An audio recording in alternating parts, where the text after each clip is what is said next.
네, 안녕하세요. 2024년 트라우마 치유 주간을 맞이해서 열린 토크 콘서트 마음 1열에서 굿바이 트라우마, 저는 진행을 맡은 사회자 지영웅입니다. 반갑습니다.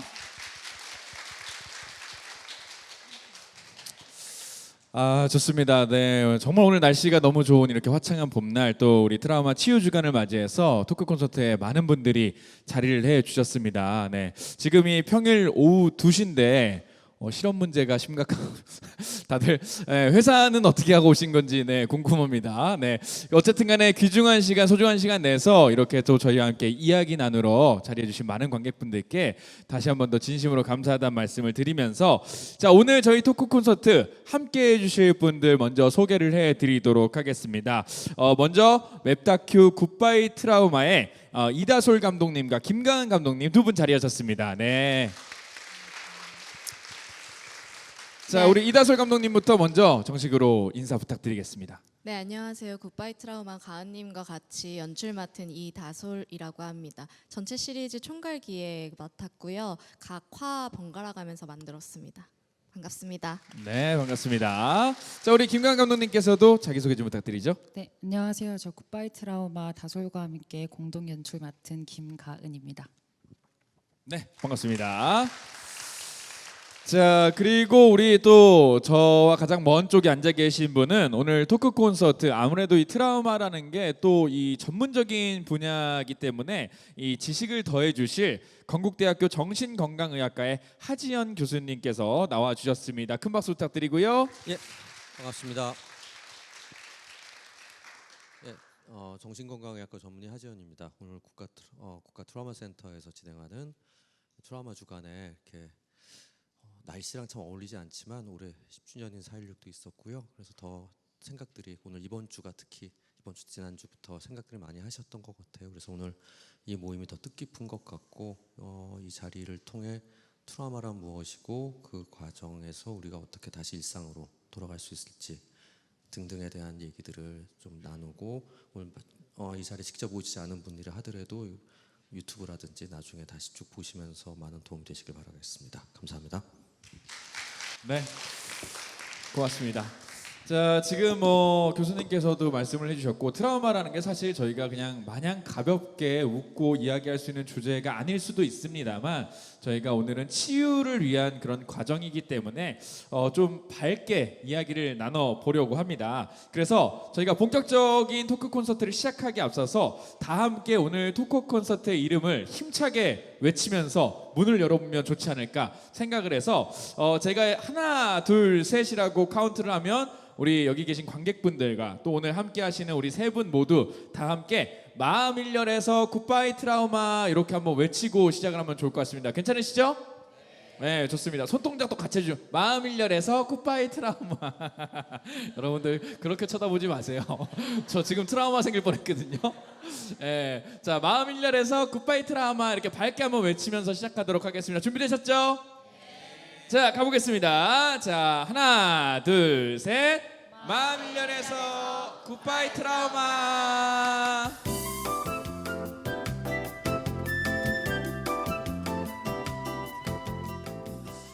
네, 좋습니다. 우리 억지로 밝은 오프닝 한번 열어봤습니다. 자, 사실 제가 방금 전에도 농담으로 저 방금 트라우마 생길 뻔했어요 라고 이야기를 드렸는데, 평소에 사실 이런 말을 좀 자주 쓰는 것 같아요. 우리가 가볍게 약간 반농담 삼아서 좀 부정적인 기억이나 경험이 있을 때, 야, 나 이게 트라우마 생길 것 같아, 이런 말들 아마 여기 계신 분들도 한 번씩 써보셨죠? 나 솔직히 한 번쯤은 써봤다. 손 한번. 네, 그렇죠. 이런 표현 저희가 그냥 가볍게도 많이 쓰긴 하는데, 근데 저도 사실 그래서 트라우마가 굉장히 이렇게 좀 무겁고 그런 건가? 때때로는 이게 잊고 살 때가 있는데, 트라우마를 경험하신 분들의 이야기를 들어보면 사실 그 이야기를 입 밖에 내는 것조차 힘들 정도로, 생각만 해도 막 공포심이 들고 숨이 막힐 정도로 굉장히 좀 이게 어떻게 보면 무겁고 그런 좀 진지한 주제가 아닌가 생각이 드는데, 감독님들께서는 왜 또 이런 트라우마라는 걸 주제로 또 선정하시게 됐는지, 작품에서 관심을 가지게 되셨는지 궁금한데요. 네, 일단 트라우마 사건의 규모나 트라우마 사건이 끝난 시기가 아무리 오래 지났어도 일상에서 되게 큰 영향을 많이 받으시고요. 트라우마 트라우마가 있으신 분들은. 그래서 이게 그냥 시간이 지난다고 해결이 되는 것도 아니고 뭐 어떤 정해진 방법 같은 게 있는 것도 아닌 이 트라우마를 어떻게 회복하면 좋을까, 그래서 그리고 그걸 영상으로 어떻게 담아보면 좋을까 해서 관심을 가지게 됐습니다. 그렇군요. 네. 이 트라우마를 어떻게 극복하면 좋을지 이런 거를 좀 그 마음이 이겨내고 싶다는 마음이 작품으로 좀 이어진 것 같다는 생각이 드는데, 그럼 혹시 뭐 크고 작은 트라우마가 감독님께도 있던 적이 있는지 그런 것도 궁금합니다. 네, 뭐 다솔 감독님이든 강한 감독님이든. 이따가 얘기를 드릴 텐데 그냥 있다 없다 정도로. 있어요. 네. 네, 그래요. 있어요. 예. 촬영하면서 알게 된 이야기가 네. 하나 있는데 나중에 들려드리겠습니다. 그렇군요. 실제로 근데 원래부터 좀 인지하고 있었다기보다는 실제로 이 작품을 촬영하시다 보니 나도 이런 게 트라우마였구나라고 깨닫게 되셨다고요? 네, 맞아요. 그렇습니다. 과연 또 어떤 이야기인지 궁금한데 저희가 이따 함께 이야기 나눠보도록 하고요. 자, 근데 저희가 오늘 트라우마에 관련된 이야기 토크를 나눠볼 건데, 사실 트라우마가 뭐다 머릿속으로는 아마 다들 대충 어떤 뜻인지 감은 오실 건데, 한번 제가 직접 누군가에게 트라우마가 뭔지 한번 말씀을 해주세요 라고 한다면 자신 있게 설명할 분이 많지는 않을 수 있을 것 같아요. 그래서 오늘 트라우마에 관한 이야기를 나눌 거니까 일단은 과연 정말 트라우마가 무엇인지 우리 정의를 한번 내리고 가는 게 좋을 것 같아서 우리 전문가인 교수님께서 트라우마를 좀 정의해 주시면 좋겠습니다. 예, 일반적으로 외상후 스트레스 장애에서 나오는 외상이라는 말에서 외상의 정의는 생명 위협할 정도의 거대한 굉장히 심각한 사건이 일어날 때 우리가 트라우마라고 하는데, 어느 순간부터 우리는 트라우마란 단어가 한국어 같이 외래어로 사용하죠. 그러니까 힐링, 멘토 뭐 이런 단어 같이. 근데 그리고 특히 트라우마라는 단어가 사용된 지 한 10년, 흔히 많이 사용된 거는 그래서 정신적 외상이란 단어로 쉽게는 얘기할 수 있을 것 같아요. 그럼 그 얘기는 두 가지죠. 신체적인 트라우마에는 트라우마란 말을 잘 안 쓰고요. 그냥 외상센터라고 우리 이국종 교수님이 하시던 일반적으로 외상은 외상이라고 하고 트라우마라고 흔히 얘기할 땐 근데 내가 혼자 아픈 거는 아닌 거죠. 그러니까 밖에서 어떤 원인에 의해서 내가 아프게 된 것. 근데 그 중에서도 정신적인 부분에서 내가 경험을 하게 된 것들을 통칭해서 현재는 개념적으로 우리 문화에서는 사회에서는 트라우마라고 얘기하게 되는데요. 그렇기 때문에 그 개념도 무척 넓고 상당히 상대적일 수가 있다는 생각이 들어요. 그 신체적 외상의 관점에서 보면 만약에 제 손등에 이제 커터칼로 실수로 이렇게 쭉 그어졌을 때는 그렇게 심각하게 생각하지 않겠죠. 10cm 정도 그어졌을 때. 근데 만약 얼굴에 이렇게 상처가 났다면 그때 굉장히 다른 얘기가 되겠죠.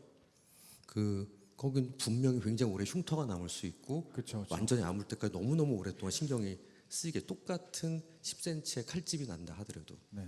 근데 그다음에 두 번째는 내가 길을 가다가 그냥 우연히 똑같하고 부러졌는데 발이 부러졌어. 그냥 혼자 넘어져가 실수로. 물론 똑같은 외상인데 근데 교통사고나 아니면은 구타에 의해서 똑같은 부위에 똑같이 부러졌어요. 거기에 대해서 우리가 느끼는 건 너무 다르겠죠. 나 실수로 넘어져가지고 또랑에 술 먹고 가다가 넘어져서 다리 좀 다쳤어 이렇게 부러져서 막 웃으면서 얘기할 텐데 네네. 만약에 친구랑 아니면 어떤 길 걷던 행인한테 무조건 이상한 사람 맞아가지고 팔이 부러지면 너무너무 오래가는 상처가 되겠죠. 그렇죠. 네. 그렇듯이 우리가 어떤 트라우마라는 이야기를 할 때는 그런 두 가지 관점에서 한번 상대적인 부분들 어느 시점에 어떤 맥락에서 일어났는가 그리고 그걸 내가 어떻게 이해하는가의 관점에서 보시면 좋겠습니다. 그렇군요. 그러니까 일단은 이 좀 정신적인 외상이라고 할까요? 마음의 상처랄까? 이런 거를 저희가 이제 통칭적으로는 트라우마라고 부르는데 또 어떤 상황인지가 굉장히 중요하고, 일단 어쨌든 간에 굉장히 이게 그 개인에게는 상당히 충격적일 수 있다는 것만큼은 분명한 것 같습니다. 근데 또 이렇게 정의를 듣고 보면 트라우마 자체가 사실 진짜 굉장히 너무 심각하고 좀 슬프고 공포스럽고 이런 그런 느낌인 것과는 조금 상반되게 이 굿바이 트라우마 영상을 보면 마냥 아프고 슬프기만 한 게 아니라 좀 이 출연자분들이 실제로 보신 분들은 아시겠지만 좀 밝게 웃기도 하고 그 트라우마를 가지고 약간 농담을 건네기도 하고 이러면서 좀 저도 사실 보다 보니까 사실 제가 좀 약간 멘탈이 약해가지고 너무 슬프고 이런 거 보면 힘들어하거든요. 근데 생각보다 그 정도까지는 아니고 저도 꽤나 이렇게 그냥 집중해서 끝까지 잘 볼 수 있었던 것 같아요. 그 중에서 내용이 이제 트라우마 장례식이라는 아주 독특한 그런 발상이 이 컨텐츠 안에 영상 안에 있었는데 이 트라우마 장례식은 혹시 어떤 분의 아이디어였나요? 네, 제가 먼저 제안 드렸었는데요. 아, 우리 다솔 감독님께서 네, 예. 네. 그러면 이 트라우마 장례식을 어떻게 생각하게 되셨는지 뭐 영감 어디서 받으신 건지. 네, 아까 트라우마 있었던 적이 있냐라고 여쭤보셨는데 제가 있어요. 그래서 저는 그런 어떤 힘든 일이 있을 때 엄청 굵은 관련 책을 읽는 게 좀 어떤 그걸 읽지 않으면 안 되는 병이 있어가지고 주디스 허먼의 트라우마라는 아주 굵은 책을 읽었는데 거기서 이런 이야기 하시더라고요. 트라우마를 회복하는 데에는 가까운 지인들의 지지와 위로 속에서 다시 안전하다는 감각을 회복하는 게 필수적이지만 그렇게 위로와 지지를 받을 수 있는 공간은 그런 사회적인 의뢰는 사별밖에 없다 이런 이야기를 하시더라고요. 그래서 이게 장례식이라는 게 슬픔을 되게 지지받는 공간이구나라는 거를 그때 좀 알게 됐고 그래서 보통 우리가 주변 사람들에게 트라우마 사건을 겪은 사람들에게 그만 잊어라 이제 다시 힘내야지 다시 살아가야지 이런 말들 많이 하시잖아요. 근데 사실 당사자가 처음에 듣고 싶은 것은 그거보다는 그거 너무 고통스러운 일이겠다. 그거 정말 슬퍼할 만하다. 정말 슬퍼할 만한 일이고 너의 슬픔을 지지한다 이런 말이겠다라는 생각이 들었어요. 그래서 그런 공간으로서 트라우마 장례식이 있었으면 좋겠다라는 생각을 했고 그래서 네, 이 프로젝트가 시작됐습니다. 그렇군요. 네. 지금 감독님이 말씀을 하신 것 중에 이 슬픔을 지지한다. 이 말이 굉장히 뭔가 느낌이 확 오는 게 사실 우리가 살면서 이 뭐 좋은 일이 있거나 뭐 긍정적인 일이 있을 때는 항상 이게 진짜 지지를 받잖아요. 야, 그래, 좋다, 너무 축하한다, 힘내, 잘해봐, 약간 이런 느낌인데 내가 좀 힘들고 슬픈 일이 있으면 그냥 다들 그냥 얼른 잊어버려, 그냥 넘어가, 참아내, 뭐 약간 이런 식으로 조금 어떻게 보면 좀 상대적으로 좀 격하당하는 그런 느낌이 있는 것 같은데 일단 어쨌든 슬픔을 지지하기 위해서 이 트라우마 장례식이 만들어졌다고 하니까 굉장히 그 의미가 뜻이 있는 것 같은데 근데 또 이 장례식이라고 하면 보통 우리가 생각하는 장례식은 좀 엄숙하고 뭔가 진지하고 거기서 절대 웃으면 안 되고 웃으면 큰일 나죠 실제 장례식 가서 그런 느낌일 것 같은데 이 다큐멘터리 안에서는 아까도 말씀드렸지만 다들 굉장히 막 밝게 웃고 심지어 막 노래도 부르시는 장면도 제가 본 것 같은데 그런 분위기인 것 같더라고요. 그게 조금 놀랍긴 했습니다. 그런 생각을 했던 것 같아요. 트라우마 사건 너무너무 고통스러운 일이지만 그거를 이겨내는 과정은 그 과정에서 다른 가까운 지인들에게 이 힘을 얻고 또 너무 아름다운 대화를 나누고 이런 과정이 이렇게 극복하는 과정이 또한 너무 아름답고 찬란한 것이어서 그래서 장례식의 모습도 이게 고통부터 아름다운 찬란함까지 담을 수 있었으면 좋겠다라고 생각을 하면서 기획을 했던 것 같고요. 저희가 이제 원래 공동 창작자 3명이 집단을 이뤄서 이 전체 프로젝트를 만들었는데 최연지라는 미술을 담당했던 친구 덕분에 좀 아름답고 찬란한 제가 만들고 싶었던 그런 모습의 장례식을 만들 수 있었던 것 같습니다. 아름답고 찬란한 장례식이라.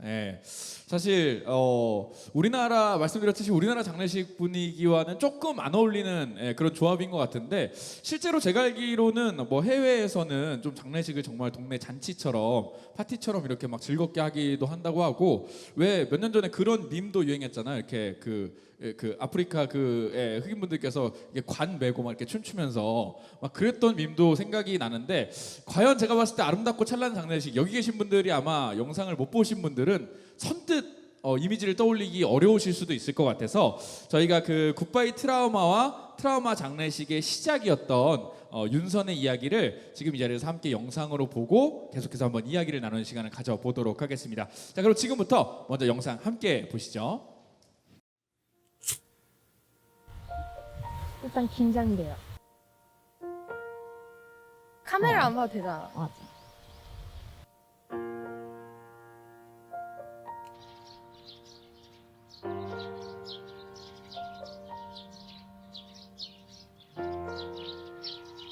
어떤 장면인지가 안 했으면 좋겠다고 했었거든요.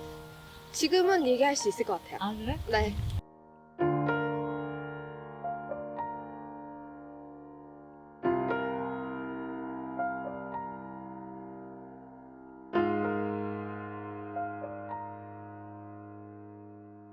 난소와 포궁을 애도하기 위한 행사였습니다. 영정사진처럼 그림도 그리고 하얀 국화꽃을 놓기도 하고 사진 앞에 묵념도 하고 그다음에 그 친구들한테 편지도 쓰고 위문 공연도 있고 맛있는 걸 먹기도 하는 약간 파티 형식의 장례식이었죠. 종양이 있다라는 얘기를 들었어요. 단순 종양이라고 생각하고 수술대에 들어간 건데 눈을 떠보니 난소와 포궁이 모두 다 없는 상태였어요.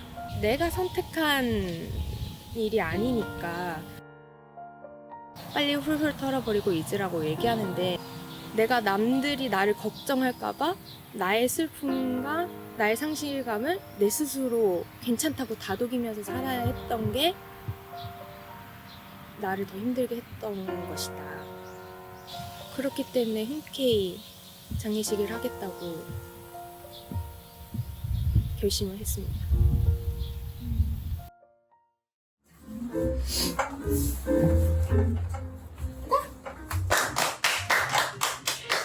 육백 6일차의 장례식 난 솔직히 안 보내고 싶어. 쓰면 안 되나?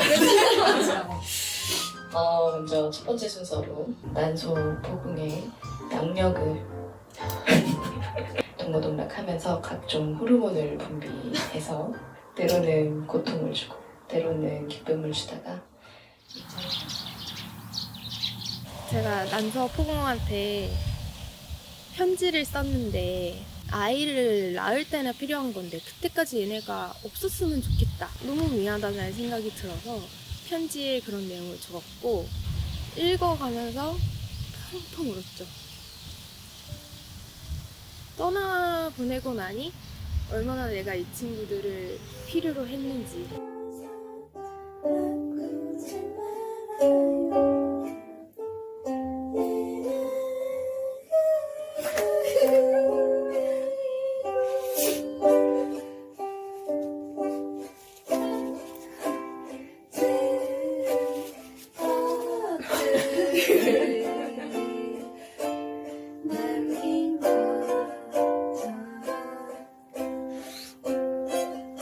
장례식은 뭔가를 잘 보내주는 거구나. 그 자리에 또 다른 소중한 게 들어오는 거. 솔직히 말하면 장례식을 했다고 내가 이 문제를 극복했다고 생각하진 않아요. 그때나 지금이나 여전히 이 장기들이 난 있었으면 좋겠고 아이를 보면 눈물이 나기도 하고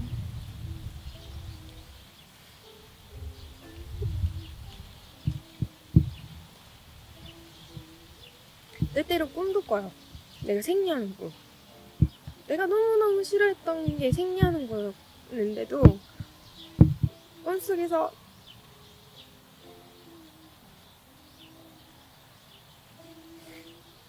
생리를 하면 너무 반갑게 생각하더라고요. 나 사실은 이 모든 게 꿈이었나? 눈물이 나고 감정적으로 할 수 있는데 이 아픔을 함께 위로해주고 함께 웃어줄 수 있는 친구가 있다라는 사실을 장례식을 통해 깨달았고 그걸로도 감사한 일이라고 생각해요.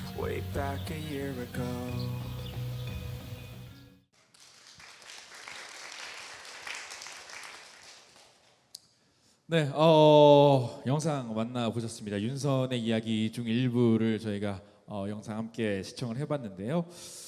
자, 이제 그 난소와 포궁을 보내주는 장례식이었는데, 뭐 물론 이제 우리 윤선님께서는 또 중간중간 살짝 눈물을 또 이야기다 보이시기도 했지만, 그래도 대체적으로 이 슬픔보다는 뭔가 좀 유쾌함, 예, 좀 더 이렇게 긍정적고 밝은 분위기를 담으려고 노력을 많이 했던 것 같습니다. 또 그 노력의 일환으로 그 우쿨렐레 연주하신 분이 다솔 감독님이신가요?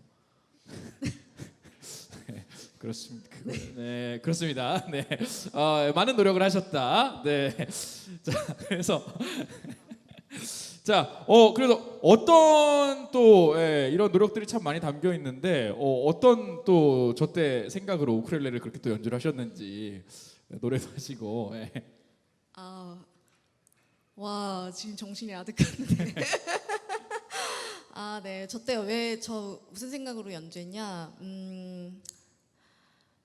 제가 우쿨렐레를 연주하는 걸 좋아해서 막 여행 갈 때도 들고 가거든요. 뭐 인도 여행 가가지고 뭐 사막 개한테 들려주고 막 이런 취미가 있는데 친구 장례식에 난 반드시 노래를 불러줘야 한다, 우쿨렐레를 쳐줘야 된다 이런 생각이 있었고, 근데 사실은 처음 길게 말해도 되나요? 그럼요. 네.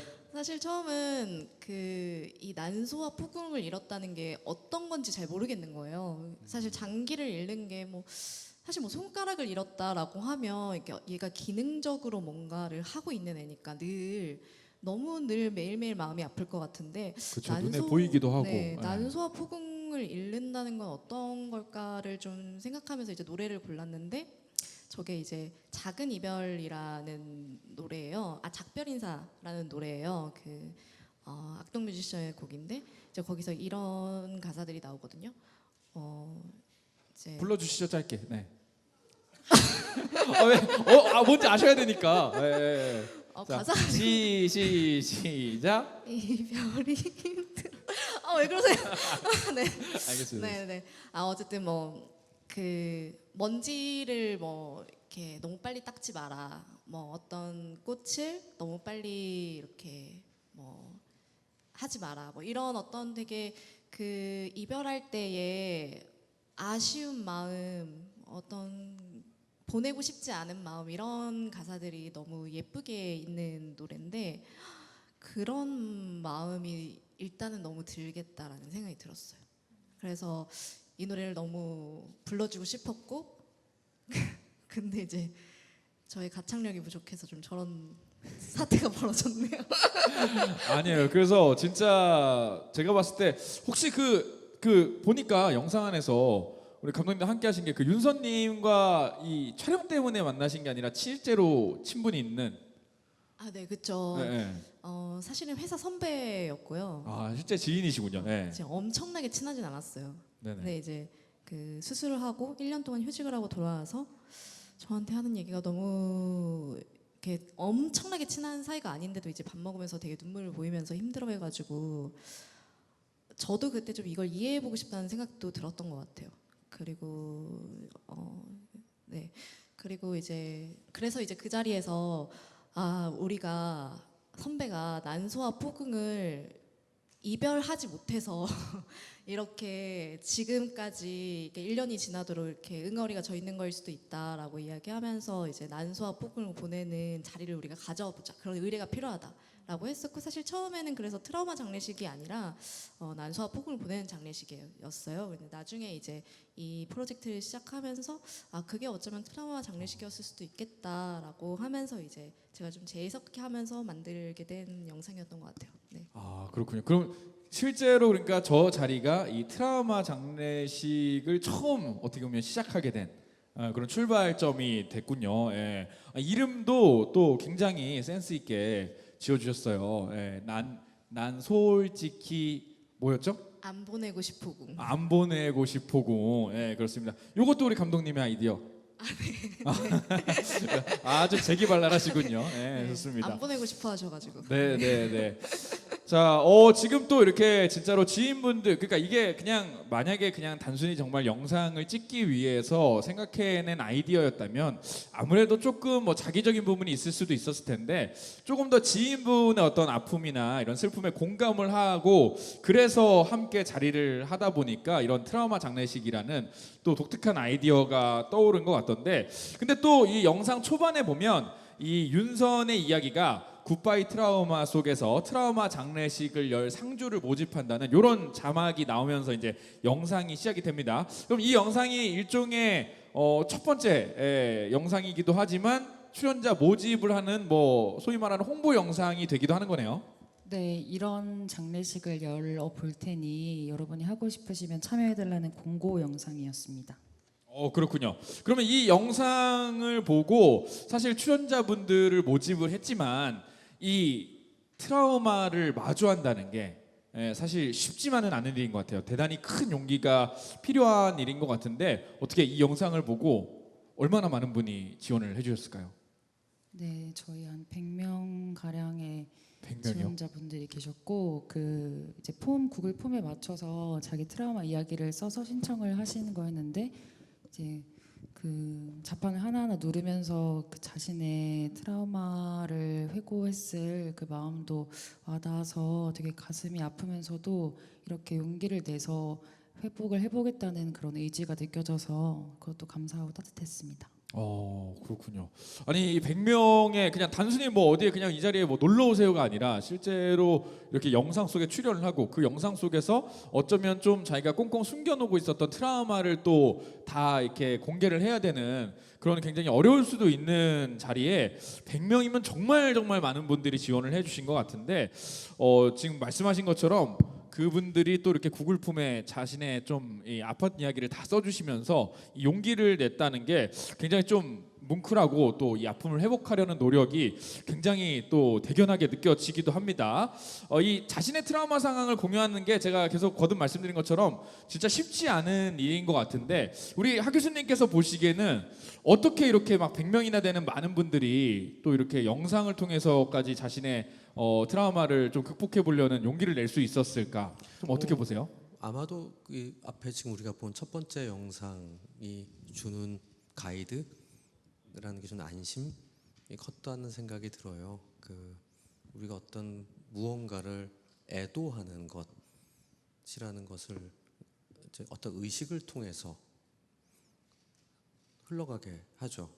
장례라는 행위는 어떻게 보면은 그냥 묻어버리고 끝나는 게 아니라 모두가 그 사람을 기억하는 사람들이 모여서 어떤 절차를 따라가는 나름의 절차를 만들고 그 절차는 그 사람 내지는 여기서는 장기일 수도 있고 나와 연관되어 있는 그 무엇을 생각하고 슬픔을 공유하죠. 어떤 뭐 정확한 기억은 안 나지만은 속담에 이런 얘기 있죠. 기쁜 거는 나 혼자 가져도 되지만 슬픔은 나눌수록 좋다고 빨리 옅어질 수 있으니까 그럴 때 특히 나와 커넥션 되어 있는 사람들이 나를 지지하는 사람들이 그 슬픔을 함께 하고 있다고 여길 때 그 슬픔은 훨씬 빨리 우리가 견뎌낼 수 있게 바뀔 수 있는데 그게 막 너무 엄숙하거나 너무 힘들게 느껴지지 않게 그냥 밥 먹고 와인 한잔 하고 노래도 부르고 얘기도 하고 이런 과정을 하면 내가 지금 내 마음 안에 있는 그 무언가 잘 정리되지 않은 그 무엇을 나아지지 않을까라는 어떤 희망을 갖게 했고 그게 구글 폼에 또 쓰시면서 사실은 처음으로 저는 이러이러한 제게는 이런 일이 있었어요라고 구글 폼에 쓰는 과정만으로도 상당한 도움이 되셨을 것 같아요. 우리도 마음에 그럴 때 있잖아요. 뭔지 모르겠는데 화가 나. 뭔지 모르겠는데 막 고구마 100개 삶아 먹은 것 같고 욱 하는데 그걸 좀 써보거나 누군가한테 얘기해보거나 하는 걸 통해 밖으로 꺼내놓는 과정만으로도 이게 이런 거였구나 라는 과정이 되는데 문제는 여기서 꼭 알아야 되는 건 꺼낼 준비 안 된 사람한테 꺼내라고 등 떠밀면 안 된다는 거. 야 너는 그래서 그걸 다 안에 있는 걸 다 토해내야지 좋아져. 절대 그런 건 아니에요. 더 감당이 안 돼. 하지만 꽤 오랜 시간이 지나 이분도 600일 만에 뭐 아직 보내야 되겠어 라고 했잖아요.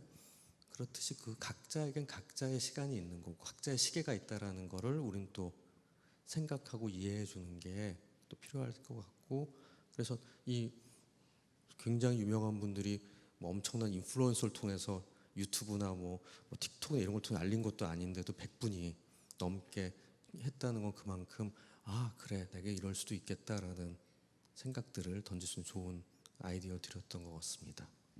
그렇군요. 네. 사실 교수님께서 말씀하신 대로 이 애초에 트라우마를 사실 밖에다가 이야기하기 쉽지 않은데 이 구글 폼에나마라도 자신의 손으로 써내려가는 과정 자체에서부터 치료가 됐다고 하니까 우리 감독님들께서 의도를 하셨든 의도를 하지 않으셨든 굉장히 이 프로젝트의 시작부터 굉장히 효과적인 방법을 택하신 것 같은데 또 이 자발적이어서 더 좋다. 직접 본인의 의지로 또 출연 의사를 내비치신 거니까 그렇습니다. 그래서 어쨌든 간에 이런 긍정적인 면들 때문에 많은 분들이 용기를 내서 트라우마 극복을 위해서 나도 한번 이 트라우마 장례식을 한번 해보고 싶다 해주셨는데 그분들을 다 뭐 한꺼번에 할 수는 없으니까 그분 중에서 이제 출연자분을 선정을 하시는 과정도 감독님들께는 좀 고민이 많이 되셨겠어요?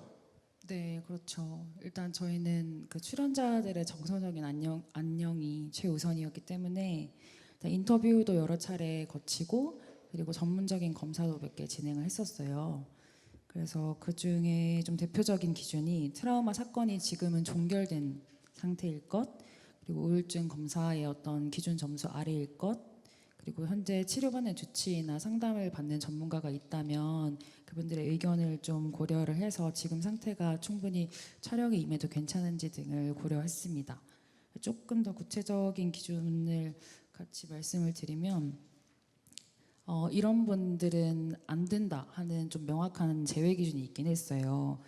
트라우마 사건이나 상실이 지금 진행 중인 경우, 그리고 트라우마 사건이 한 종류나 1회가 아니라 뭐 여러 오랜 시간에 걸치거나 다양한 트라우마 사건을 반복해서 경험하신 분, 그리고 트라우마 관련 스트레스 증상이 극심하다. 그래서 뭐 우울감도 극심하거나 뭐 자살 위험이나 자살 시도를 하신 경험이 있는 분, 그리고 그 외에 정신건강 이력을 가지고 있거나 고통이 있다는 것은 괜찮지만 그게 일상생활 유지하는 데 어려움이 있는 분, 그래서 사회적, 직업적 다른 중요한 기능 영역에서 자기도 감당하기 힘들 정도로 고통이나 손상이 있으신 분은 같이 촬영을 해도 좀 더 위험해질 가능성이 높아서 제외를 했습니다.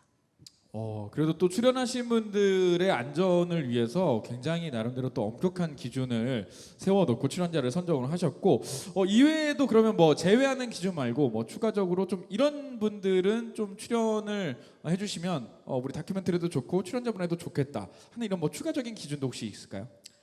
네, 당연히 장례식으로서 뭔가 치유할 만한 마지막 남은 어떤 무언가 해결되지 않은 무언가가 있는 분이 저희 이제 주요 대상이었고요.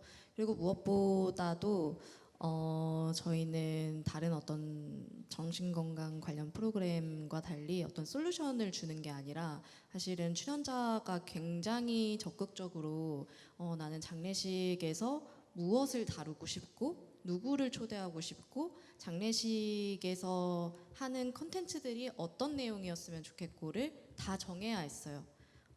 그거는 물론 저희가 이제 대화를 통해서 같이 아이디에이션을 하기는 하지만 많은 부분들이 그 출연자에게 주어져 있었기 때문에 그런 정도의 어떤 적극성을 가진 분이 우리 출연자로서 적절하겠다 이런 이야기를 나중에야 좀 나누게 됐던 것 같아요. 그렇군요. 자, 우리 두 분의 말씀을 들어보니까 정말 그냥 뭐 대충 출연자분을 선정을 한 게 아니라 정말 고심해서 고민해서 한 분 한 분 모두에게 애정을 가지고 출연자를 좀 선정을 하신 것 같은데 일단은 아까 뭐 제외 기준도 정해 놓으셨고 좀 추가적으로 이런 분이 영상에 나오시면 그분께도 좀 좋겠다 이런 기준들을 감독님께서 정하셨는데 어쨌든 두 분은 뭐 이런 정신건강이나 이런 걸로 전문가까지는 아니시니까 우리 전문가이신 하 교수님께서 보시기에는 두 분이 정하신 이런 기준들이 좀 어떻게 평가되는지 궁금합니다. 네, 전 이 부분을 보면서 어떤 생각이 들었냐면 두 분은 창작자신데 그리고 좀 한번 일어서고 싶지 않습니까? 이거로 인생이 바뀌고 싶기도 하고 또 요즘 TV 이렇게 보면 더 심한 얘기도 많이 나오는데 뭐 연예인들 나와서 어릴 때 맞았다, 뭐 엄청 그렇죠. 자극적인 얘기. 뭐 정말 눈물 퍽 나고 뭐 이런 얘기들이 정말 공중파라고 할 수 있는 데서도 나오는데 뭔가 쫙 보다 보면 이건 정말 재미있다. 솔직히 자극적이지만 이거 놓치고 싶지 않다라는 창작자의 로서의 욕심 부분이 당연히 있을 거라고 생각이 드는데 어떻게 보면은 굉장히 촘촘하게 안전망들을 만들어서 기준과 제외 기준과 참여 기준을 만들었다는 부분이 어떻게 보면 이제 연령 경력에 비해서 참 지혜로운 분들이다라는 생각이 들었습니다. 그렇군요. 일단 우리 그럼 두 분께 박수 한번 보내주세요. 네. 이 선정 기준에 대한 평가를 부탁드렸는데 선정 기준이 어떤지를 떠나서 우리 두 분이 이렇게 세심하게 생각을 하시는 거에 대해서 교수님께서 굉장히 또 극찬을 해주셨습니다. 자, 지금 우리 교수님께서도 말씀 주신 것처럼 또 우리 감독님들뿐만 아니라 또 다른 또 전문가분들 함께하신 분들의 노력이 있었기 때문에 우리 출연자분들도 안전한 그 범위 안에서 우리 신뢰를 하고 이야기를 좀 털어 놓으실 수가 있었던 것 같은데요. 자, 우리 출연자분들이 사실 직접 만들어야 되는 장례식, 우리가 살면서 사실 장례식을 뭔가 준비하고 치룰 일이 사실은 많지 않잖아요. 특히나 젊은 분들이라면 더더욱. 근데 보통의 장례식이라면 어떤 이 특정한 순서와 형식 같은 것들이 있기 마련입니다. 트라우마 장례식에도 특정한 형식이나 순서 좀 보기에는 그냥 되게 정말 무형식으로 자유로워 보이긴 했거든요. 그럼에도 불구하고 어떤 트라우마 장례식만의 그래도 형식이나 순서 같은 게 정해져 있는 편인가요? 네. 우선 트라우마 장례식의 절차가 그게 장례식을 준비하고 장례식을 진행하는 이제 본식이라 했나? 그렇게 두 개가 크게 나눠져 있었는데 준비를 할 때는 처음에 출연자분이 혼자 나오셔서 자신의 트라우마 경험에 대해서 얘기를 하세요. 그리고 두 번째는 내가 장례식에 초대하고 싶은 친구들을 이제 장례식 시작 전에 같이 이 식을 기획하기도 할 겸 내 트라우마 경험을 공유하는 그 목적으로 얘기를 나누는 준비 과정이 있고요. 그때 이 각각의 두 차례에서 저희가 또 중요하게 여겼던 게 아까 다솔님이 말씀하셨듯이 사별은 이 애도 대상이 사람으로 지정이 되어 있지만 그렇죠. 이 트라우마 장례식은 사실 그 애도를 해야 할지를 정하는 것부터가 회복의 시작인 거예요.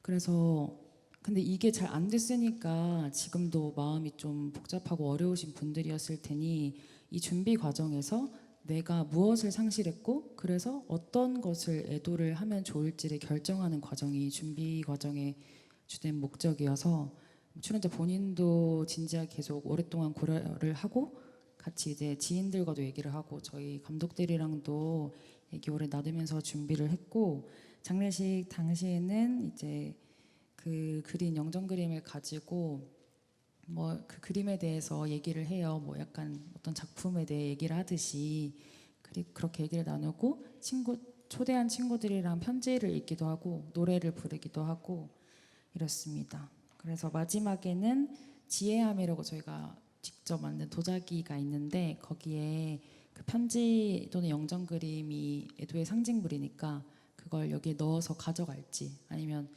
태워서 좀 훌훌 떠나 보내는 식으로 애도를 하고 싶으신 분이 있다면 그렇게 할지 이렇게 결정해서 장례식을 마쳤습니다.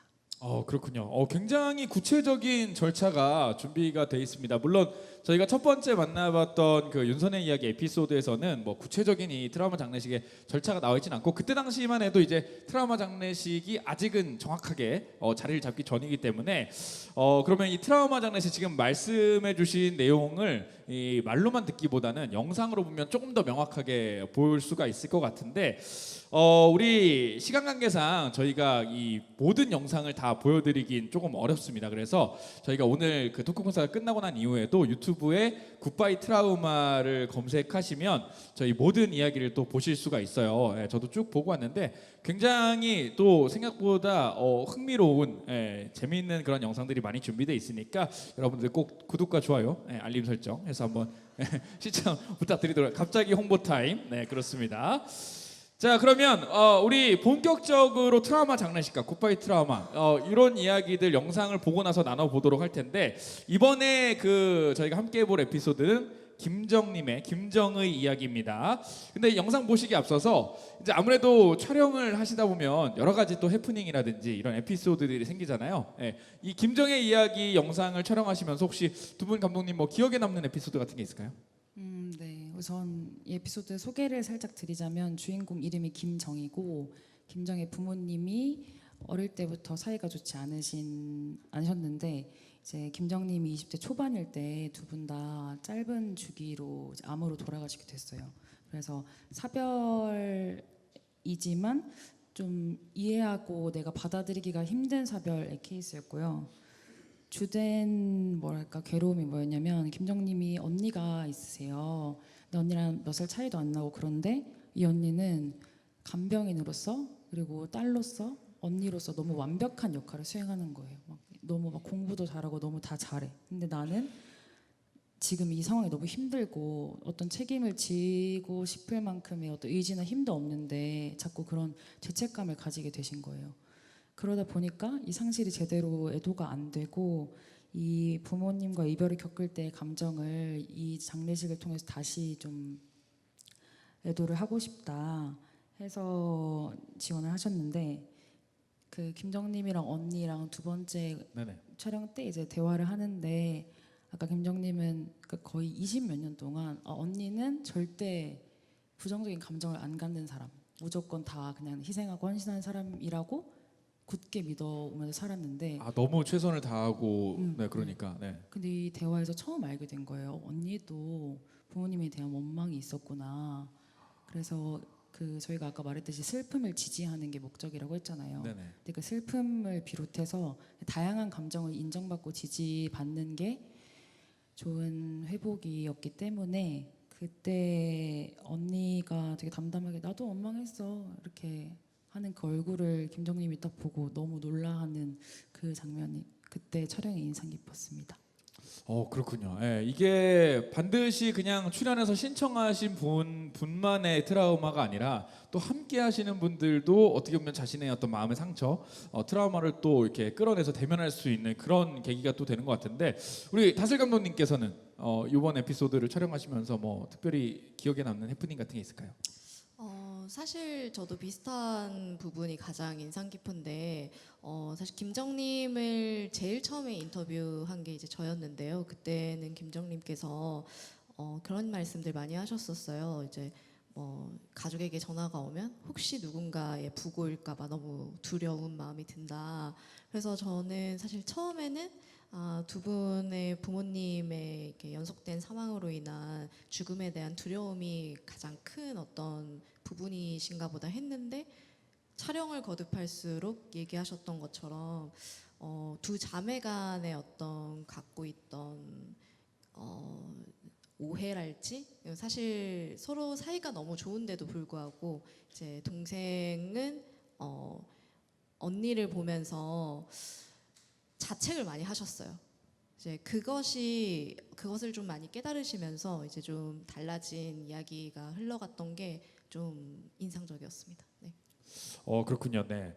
자, 지금 우리 감독님들께서 말씀하신 이야기를 조금 더 마음에 새겨서 참고해서 영상을 보시면 아마 더 많은 것들이 보이지 않을까 생각이 되는데요. 자, 그럼 지금부터 굿바이 트라우마 김정의 이야기 편 일단 먼저 보시고 그다음에 계속해서 한번 이야기 나눠보도록 하겠습니다. 그 면담할 때 엄마 아빠가 내가 면회를 가면 항상 가라고 했잖아. 언니 데리고 오라고. 난 가라고. 난 그게 너무 속상했고 내가 쓸모없나 막 이런 생각 들었다라고 말씀을 드렸었거든. 근데 그때 얘기해 주신 게 본인도 딸이 있으신데 만약에 그 딸이 나의 그 아프고 괴롭고 하는 모습을 보게 되는 거를 나도 원치 않을 것 같다. 그래서 막내고 그러니까 더 안 보여주고 싶어 하셨을 수도 있을 것 같다. 이렇게 얘기해 주셨어. 난 그런 쪽으로 생각을 한 번도 안 해봤어. 그래서 그 말 듣고 약간 머리 한 대 얻어맞은 기분이었어. 나는 계속 그 생각했어? 그냥 절대 얘기를 안 한 것 같아요. 왜냐면 나도 그런 마음이었으니까. 그치. 막내 애기라서. 그러니까 간병하다 보면 별의별 하만꼴로 다 보는데 이거를 너한테까지 100% 보여주기 싫은 거야.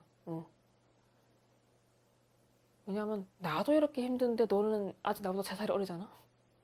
그래서. 그랬지. 아마 엄마 아빠도 그래서 나는 내가 이 생각 가지고 있으니까 당연히 엄마 아빠도 이 생각이겠거니 하고 너도 알고 있겠거니 했는데 몰랐지. 몰랐던 거지. 이렇게 소통이 안 돼요. 그래 소통 좀 하자.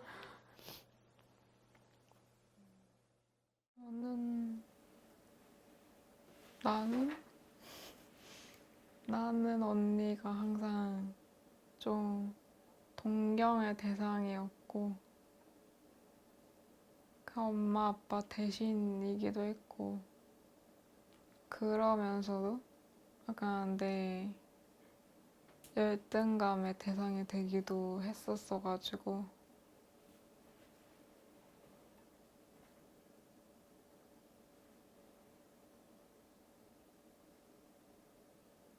근데 그 열등감이 막 나쁘다 이런 건 아니고 휴식 좀 더 주시겠어요? 고맙다. 아니었으면 뭔가 내가 극단적인 선택을 했을 수도 있겠다 이 생각을 오래 좀 했었던 것 같아.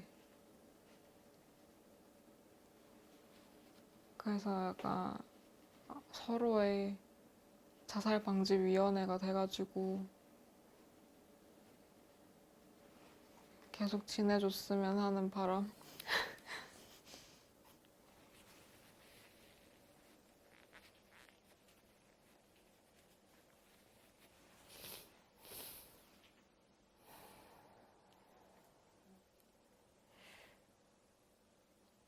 사실 뭐 학교 다닐 때도 그렇고 나 때문에 비교를 당하기도 했을 텐데 그래서 나를 어쩌면 같은 상황에서 언니를 미워할 수도 있었을 텐데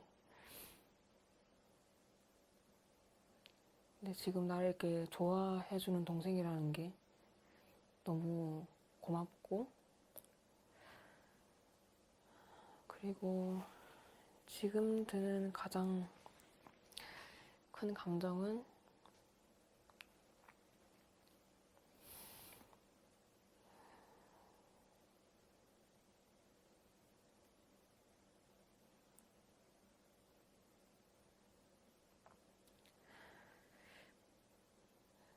살아있어줘서 고맙다.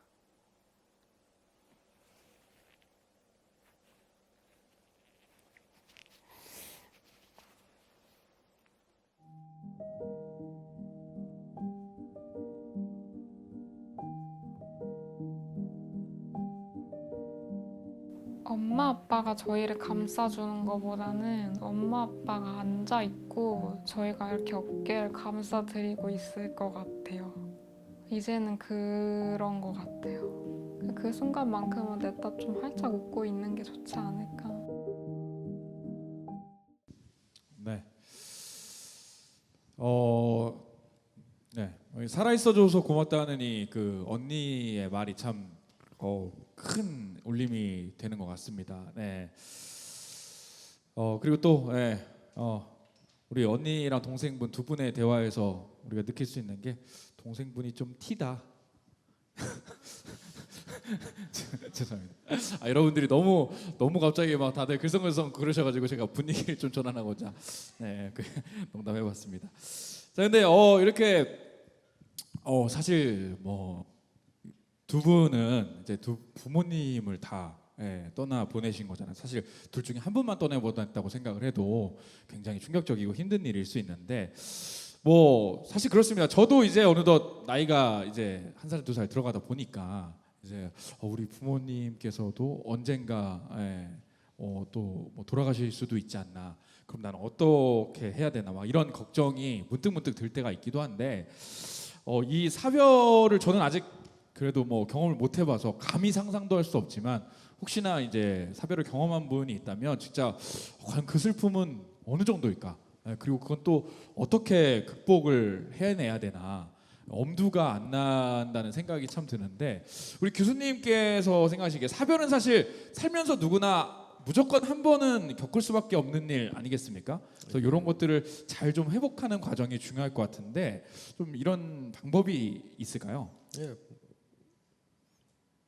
영원한 헤어짐이니까 그거는 이제 지금 요 영상이 이제 우리에게 인상 깊은 건 생각보다 젊은 분들이 이제 부모님이 돌아가신 거라 만약에 제 나이에는 저렇게까지 충격이 있진 않을 거예요. 주변에서 가까운 친구들 주변에서 아버지 안내 가야지 하고서 장례식장도 가고 뭐 관을 들기도 하고 이런 경험들을 한 상태인데 이 친구들은 아직까지는 그럴 주변에서 그런 걸 보지 못한 흔치 않은 경험에서 두 분이 다 돌아가신 그렇죠. 남은 거는 네. 두 자매만 남았는데 문제는 제가 보기에 이 네 분은 배려가 지나쳐서 문제인 집. 쟤 힘들겠지. 쟤는 막내니까 잘 모를 거야. 쟤한테까지 힘들다는 말하면 안 돼를 투병 중인 분들조차도 부모님조차도 넌 빨리 가라 이래야지. 언니는 언니대로 너는 네 생활해라. 언니가 다 할 테니까. 근데 그 부분을 동생은 왜 나만 빠지라고 그러는 거냐. 나를 엄마 아빠는 덜 사랑하나 보다 라고 생각하는 건데 어릴 때부터 쌓여 있다기보다는 너무 서로가 배려를 하지 않아 배려를 너무 해서 일어나는 일들이 있었는데 문제는 그게 뭐냐면요. 우리는 각자 자기가 보고 싶은 대로 세상을 보고 사람을 보거든요. 왜냐하면 하나의 성향으로 보면 되게 편해요. 아까 우리 영웅님이 저는 둘째 동생은 T인가 봐요. 뭐 이렇게 얘기하면 갑자기 T로 모든 게 얘기가 돼버리게 되는. MBTI가 그래도 저는 ABO 혈액형보다 훨씬 좋다고 생각하는 게 세상에 4가지가 있던 게 8가지로 바뀌니까 헐났더라고요. 2배나 많아지니까 훨씬 복잡한 버라이어티가 생겨서 그래 이것도 말도 안 되지만 그래도 괜찮아라고 얘기하게 되는데 한 번은 저희 집에서 이런 일이 있었어요. 점심을 먹으러 가는데 제가 어디가 장어 먹을까 그랬더니 아이가 갑자기 걔도 20대 중반인데 아빠 장어 싫어하잖아. 세 식구가 다 이구동성으로 아빠는 장어를 싫어하잖아 라고 했어요. 저는 장어를 싫어하진 않아요. 좋아하지 않을 뿐이지 다만 그때 한번 뭔가 다들 장어 먹고 싶길래 제가 전날 삼겹살 너무 많이 먹어서 장어 먹기 싫었거든요. 그래서 오늘 그거 말고 딴 거 먹자 했더니 결정권자인 제가 저에 대해서 그냥 그날의 상황이었는데 마치 나는 장어를 싫어하는 사람이 된 거예요. 그래서 우리 집은 장어 먹으면 안 돼. 각자 먹어야지. 아빠랑은 같이는 장어를 먹으면 안 된다라는 일종의 셋은 그렇게 알고 있더라고요. 우리에겐 그런 일들이 있는 거죠. 그 두 사람도 서로 일상 속에서 쉐어하고 정보가 오고 가고 있었으면 없었을 서로에 대한 몰랐던 정보들을 카메라 켜니까 얘기하잖아요. 이 계기가 없었으면 모른 채 5년, 10년 후에 또 엄청 싸우다 얘기했을 수도 있고 오해만 엄청 깊어질 수도 있었던 건데 그게 어떻게 보면 우리가 갖고 있는 수많은 인간관계에서 흔히 트라우마라고 얘기하게 되는 것들의 실마리일 때가 참 많다는 생각을 저는 하게 되고요. 그다음에 약간 사별에 대한 얘기 짧게만 하면 우리 할 얘기가 너무 많더라고요. 뒤에 보니까 40페이지예요. 그래서 사별은 그 기간 동안 충분히 슬퍼해라입니다. 억지로 참아라. 남자가 사내가 눈물을 흘리면 안 되지. 빨리 일상으로 돌아가라가 아니라 그 과정 안에 내가 슬퍼하는 것만큼 그분을 사랑했다라는 증거일 수 있다라는 거. 억누르러서 되는 게 아니라 시간이라는 게 필요하다는 거. 그 시간을 통해 모래시계가 서서히 흘러내려가듯이 서서히 옅어지는 것. 하지만 우리가 함께 갔던 식당에 가거나 그분의 방에 가거나 사진을 볼 땐 또 불쑥 올라오는데 우리 모두가 그 슬픔을 함께하는 기간인 초기에 충분히 슬퍼한다면 갑자기 나를 뒤통수 빵 치는 것 같은 감당 안 된 슬픔이 오거나 내 삶을 바꾸는 일은 훨씬 덜 할 수 있다라는 그래서 처음에 막 저한테 오시는 이제 원래 다니시던 우울증 같은 거 다니시던 분이 그런 일을 겪고서 오시게 되면 충분히 슬퍼하시라고 민망해하지 마시라고 이건 너무나 당연한 거라고 그럴수록 그분은 하늘에서 얘가 이렇게까지 날 좋아했구나라고 생각해 주실 거라는 말씀을 드립니다. 예. 네, 그렇습니다. 네. 그런 것 같아요. 지금 말씀하신 것처럼 뭐 충분히 슬퍼하는 게 중요한데, 근데 또 저는 영상을 보면서 느낀 게 만약에 그 슬픔을 혼자 감당해야 했으면 너무 힘들었을 수 있다. 그래서 영상 속에서도 뭐 서로의 뭐 자살방지위원회가 되어서 버텼다는 그런 이야기가 나올 만큼 힘든 일이 있을 때는 뭐 혼자 안에서 묵히려는 것보다는 주변에 있는 뭐 가족 혹은 뭐 지인, 뭐 연인 뭐 이런 뭐 의지가 되는 분들한테 좀 함께 슬픔을 나누면서 버티면 조금이나마 더 수월하지 않을까 생각이 들고요. 다들 오늘 토크 콘서트 끝나고 댁에 돌아가시면 아빠가 장어 좋아하시는지 한번 꼭 여쭤보시는 걸로 하면서, 자, 우리 그 감독님들께서는 또 물론 직접 촬영을 하시고 또 뭐 편집하시고 영상을 만드신 주인 당사자들이시지만 이렇게 또 함께 영상을 보니까 우리 슬픔을 회복해가는 자매분들의 모습, 실제로도 보셨으니까 좀 어떻게 느끼셨는지 궁금합니다. 네, 저는 보면서 그 다큐멘터리를 찍는 사람에게 되게 소중한 순간이 어떤 사람의 첫 순간을 포착하는 건데, 지금 다시 보니까 저 두 분이 하는 말, 서로에게 하는 말이 처음 내뱉은 게 너무 어떤 목소리의 떨림이나 얼굴에 잘 느껴져서 좀 뭉클했고, 이것도 케이스는 사별이지만 이제 부모님이 장례식에도 대상은 아닌 거예요. 영정 그림에 나오듯이 행복하지 못했던 나의 어린 시절에 대한 상실이었기 때문에 트라우마 회복을 이해하는 어떤 좀 실증적인 사례로서 저한테도 좀 도움이 됐던 게, 이제 첫 번째 인터뷰를 그때 할 때 저도 몇 년 전에 아버지를 병으로 보내드렸는데 그게 트라우마라고 생각을 하지도 않았고, 좀 어린 나이긴 했지만 그냥 뭐 주변에 좀 의뢰 있는 일이니까 그렇게 뭐 괜찮다고 생각을 했는데, 이제 김정님이랑 얘기를 나누면서 약간 카메라 앞이고 이래서 떨리셔가지고 제가 내가 먼저 좀 얘기를 해드려야겠다. 저는 이런 마음이었으니까 어떠세요? 이렇게 뭔가 저도 약간 니주 깔듯이 그냥 브릿지로 이렇게 넣으려고 했는데, 저도 모르게 갑자기 말을 못하는 거예요. 제가 이게 말이 막혀서 말이 안 나와가지고 막 이렇게 울고 있으니까 그분이 약간 그 김정희 약간 티 같은 것도 맞기도 한 게 막 그냥 자기 여기 와서 앉으라고 감독님이 이제 출연하세요 이러면서 되게 너스레 떨어주셨는데, 그때 이야기가 좀 잘 편하게 되고 촬영도 잘 됐던 이유가, 김정님은 감정 표현 진짜 잘 안 하셨어요. 인터뷰 사전 인터뷰 때도 그렇고 그래요? 약간 지금도 되게 담담하게 말씀하시잖아요. 네네. 근데 자기가 계속 이 트라우마와 어떤 감정을 표현하는 방식은 그냥 거리를 두고 담담하게 말하는 게 나한테도 안 아프고 주변 사람도 안 힘들게 해. 이렇게 좀 억압하신 상태였는데, 제가 갑자기 울어버리니까 이 얘기할 때 좀 울어도 분위기 갑자기 이상해지지 않네?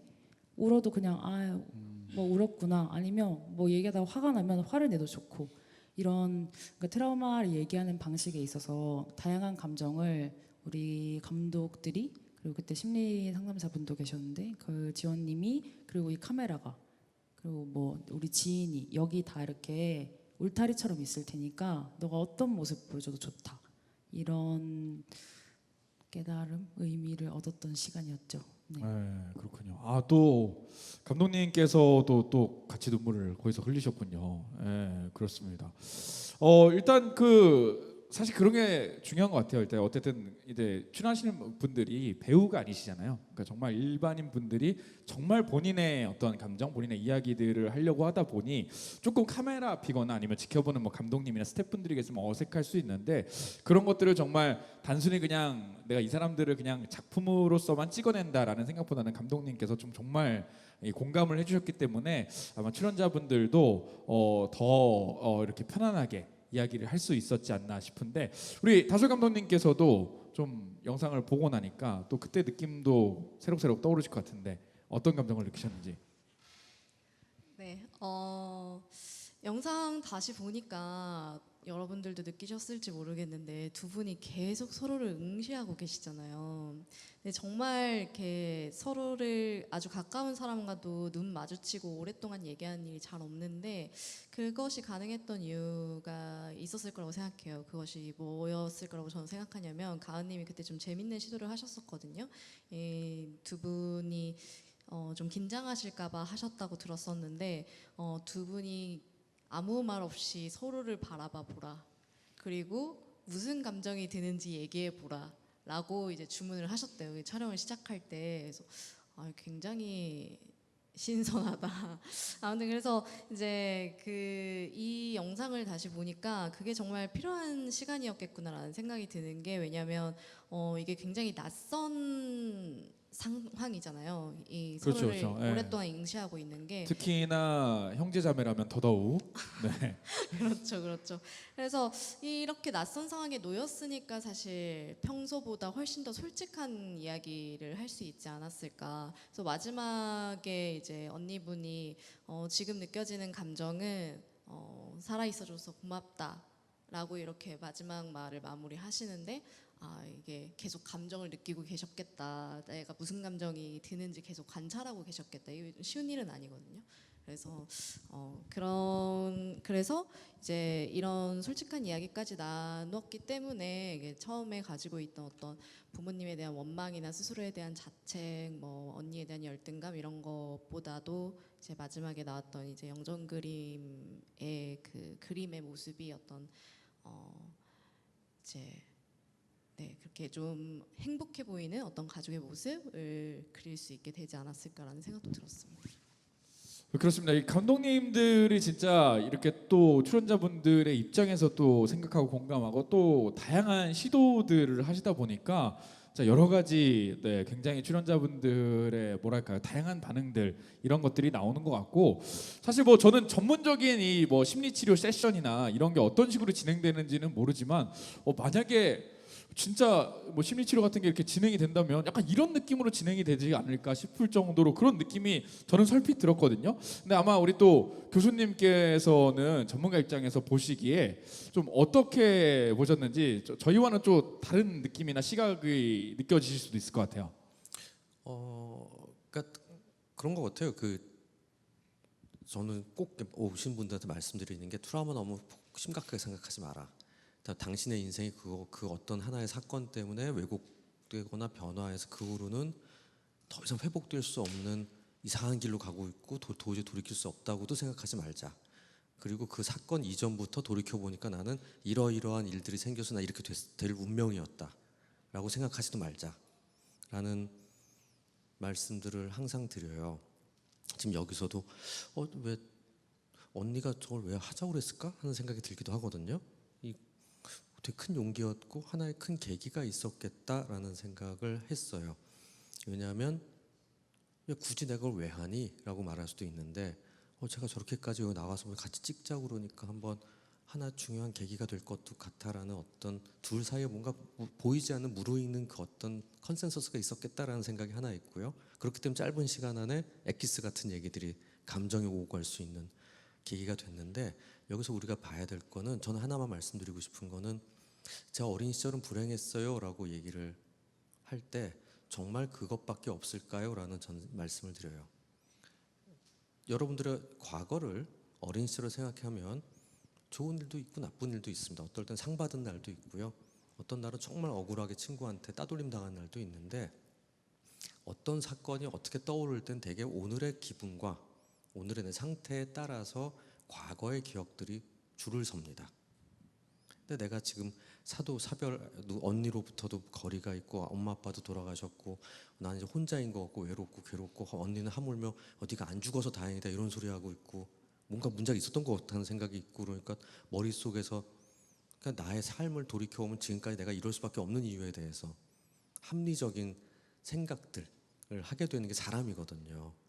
그럼 이제 흔히 말하는 지금 얘기하실 때 상담 치료라는 게 뭐냐면, 굳이 말하자면 내가 갖고 있는 나의 내러티브, 나는 이런 사람이 이렇게 살아왔어요 라고 얘기하는 하나의 서사가 있는데, 그 서사가 정말 그럴까요? 그거 말고 다른 건 없을까요?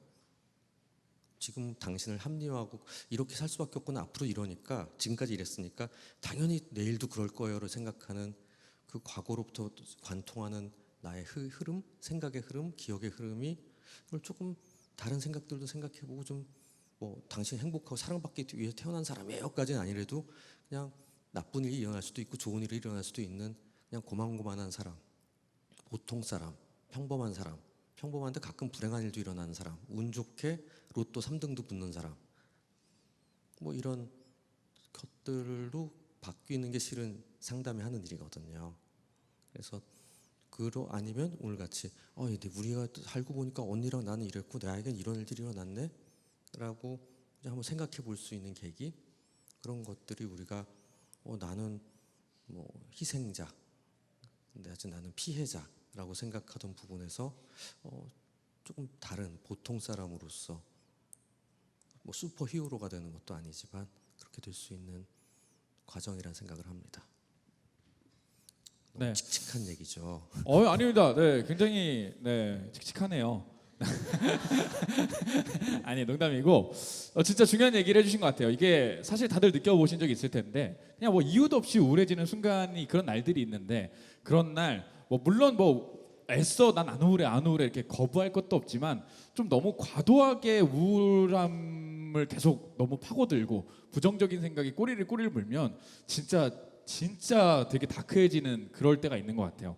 그래서 조금 힘든 생각이 들 때는 반대편으로 좋았던 것도 좀 떠올려 보는 게 좋다는 교수님의 말씀인 것 같고, 실제로 그 유명한 이야기가 있잖아요. 그 웅덩이에 빠졌을 때 해야 될 것은 웅덩이를 더 깊게 파는 게 아니라 위로 올려다보고 빠져나갈 방법을 찾는 거라고. 그래서 여러분들도 조금 뭐 일상에 있는 소소한 행복들을 좀 떠올려 보면 아마 조금 이렇게 우울한 일이라든지 힘든 순간을 극복하는데 조금이나마 도움이 되지 않을까 생각이 들어서, 저희도 그럼 우리 방금 칙칙하다고 하셨으니까 좀 밝은 이야기 해볼까요? 두 분 좋은 소식이 있다고 좀 들었습니다. 어떤 소식이? 네. 저희 에피소드 중에 하나를 영화제에 냈는데 지난달에 처음으로 이제 영화제에서 상영이 되었습니다. 박수 한번 보내주세요. 네. 좋습니다. 또 영화제에서도 상영이 됐고, 이거 조금 지나면 이거 여기 뭐 이제 CGV랑 메가박스랑 다 걸리는 건가요? 여러분의 힘을 모아주시면 또 가능한. 여러분, 아니죠. 들으셨죠? 구독, 좋아요, 알림 설정 꼭 하셔야 됩니다. 네. 자, 그러면 여러 가지 에피소드 중에서 어떤 에피소드가 영화제에 출품이 되신 거예요? 네. 두 번째 3화죠. 3화인데 세 번째 화인데요. 네, 앞에 계시는 주인공분 계시는데 사유님이라고, 이제 사유님의 이야기가 영화제에 걸렸습니다. 네. 그렇군요. 앞에 또 출연자가 계시다고 하는데, 자, 우리 영화제 출품이 된 아주 특별한, 나름 뭐 모든 에피소드가 사실 다 특별하지만 그래도 영화제 또 출품이 된 그런 에피소드, 방금 감독님께서 말씀하신 대로 그 에피소드의 주인공분께서 이 자리에서 여러분들과 함께 하고 계신데요. 바로 우리 맨 앞줄에 앉아 계신 우리 사유의 주인공, 우리 사유님입니다. 박수 한번 보내주시죠.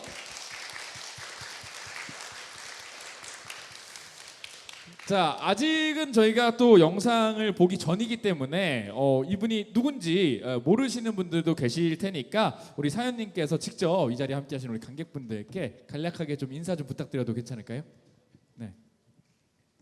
네, 안녕하세요. 3화 트라우마 장례식의 상주였던 사유입니다. 반갑습니다.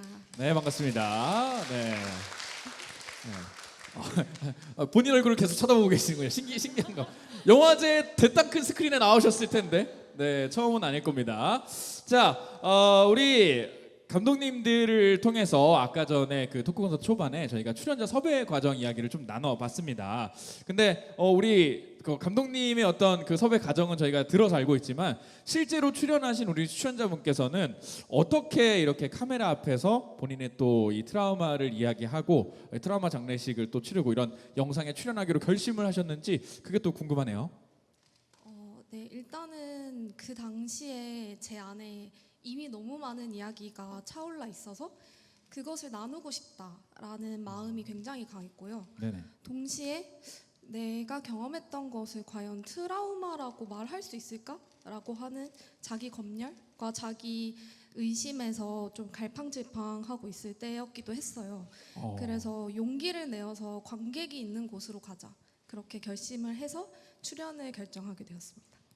그렇군요. 아니, 지금 답변 말씀 주신 것 중에 인상 깊었던 게 과연 내가 느끼는 이 감정이 트라우마가 맞나라는 의심이 들었다고 하셨는데 이것도 사실은 좀 특이합니다. 저는 보통 트라우마라는 거는 내가 그냥 단박에 인식을 할 정도로 그렇게 좀 충격적인 그런 건가 아닌가 이렇게 생각을 했는데 지금 우리 사연님께서는 약간 정확히 몰랐다라고 말씀을 하셨는데, 그럼 일단 과연 어떤 또 사연이 있는지, 어떤 이야기가 있는지 저희가 먼저 우리 사연님의 이야기를 함께 보고 난 다음에 계속해서 한번 이야기를 나눠보는 시간 갖도록 하겠습니다. 자, 우리 사유의 이야기 영상 함께 만나보시죠.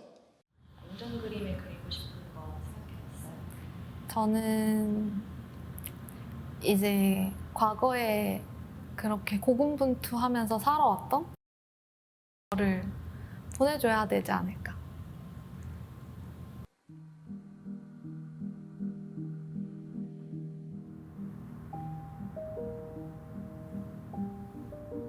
사유가 꺼내고 싶지만 꺼내기 무서웠던 비밀 이야기를 가장 먼저 나령님께 들려주려 합니다.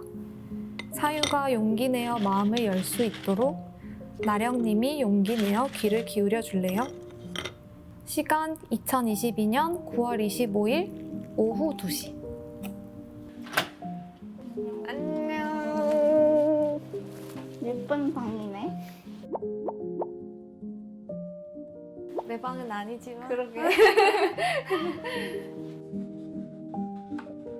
그때까지도 뭔가 그거를 몰랐다? 오빠와 관련된 일이 나한테 영향을 미치고 있다는 사실 좀 인지하지 못하고 있었다? 그게 다른 원인이라고 생각을 나는 좀 했던 것 같아.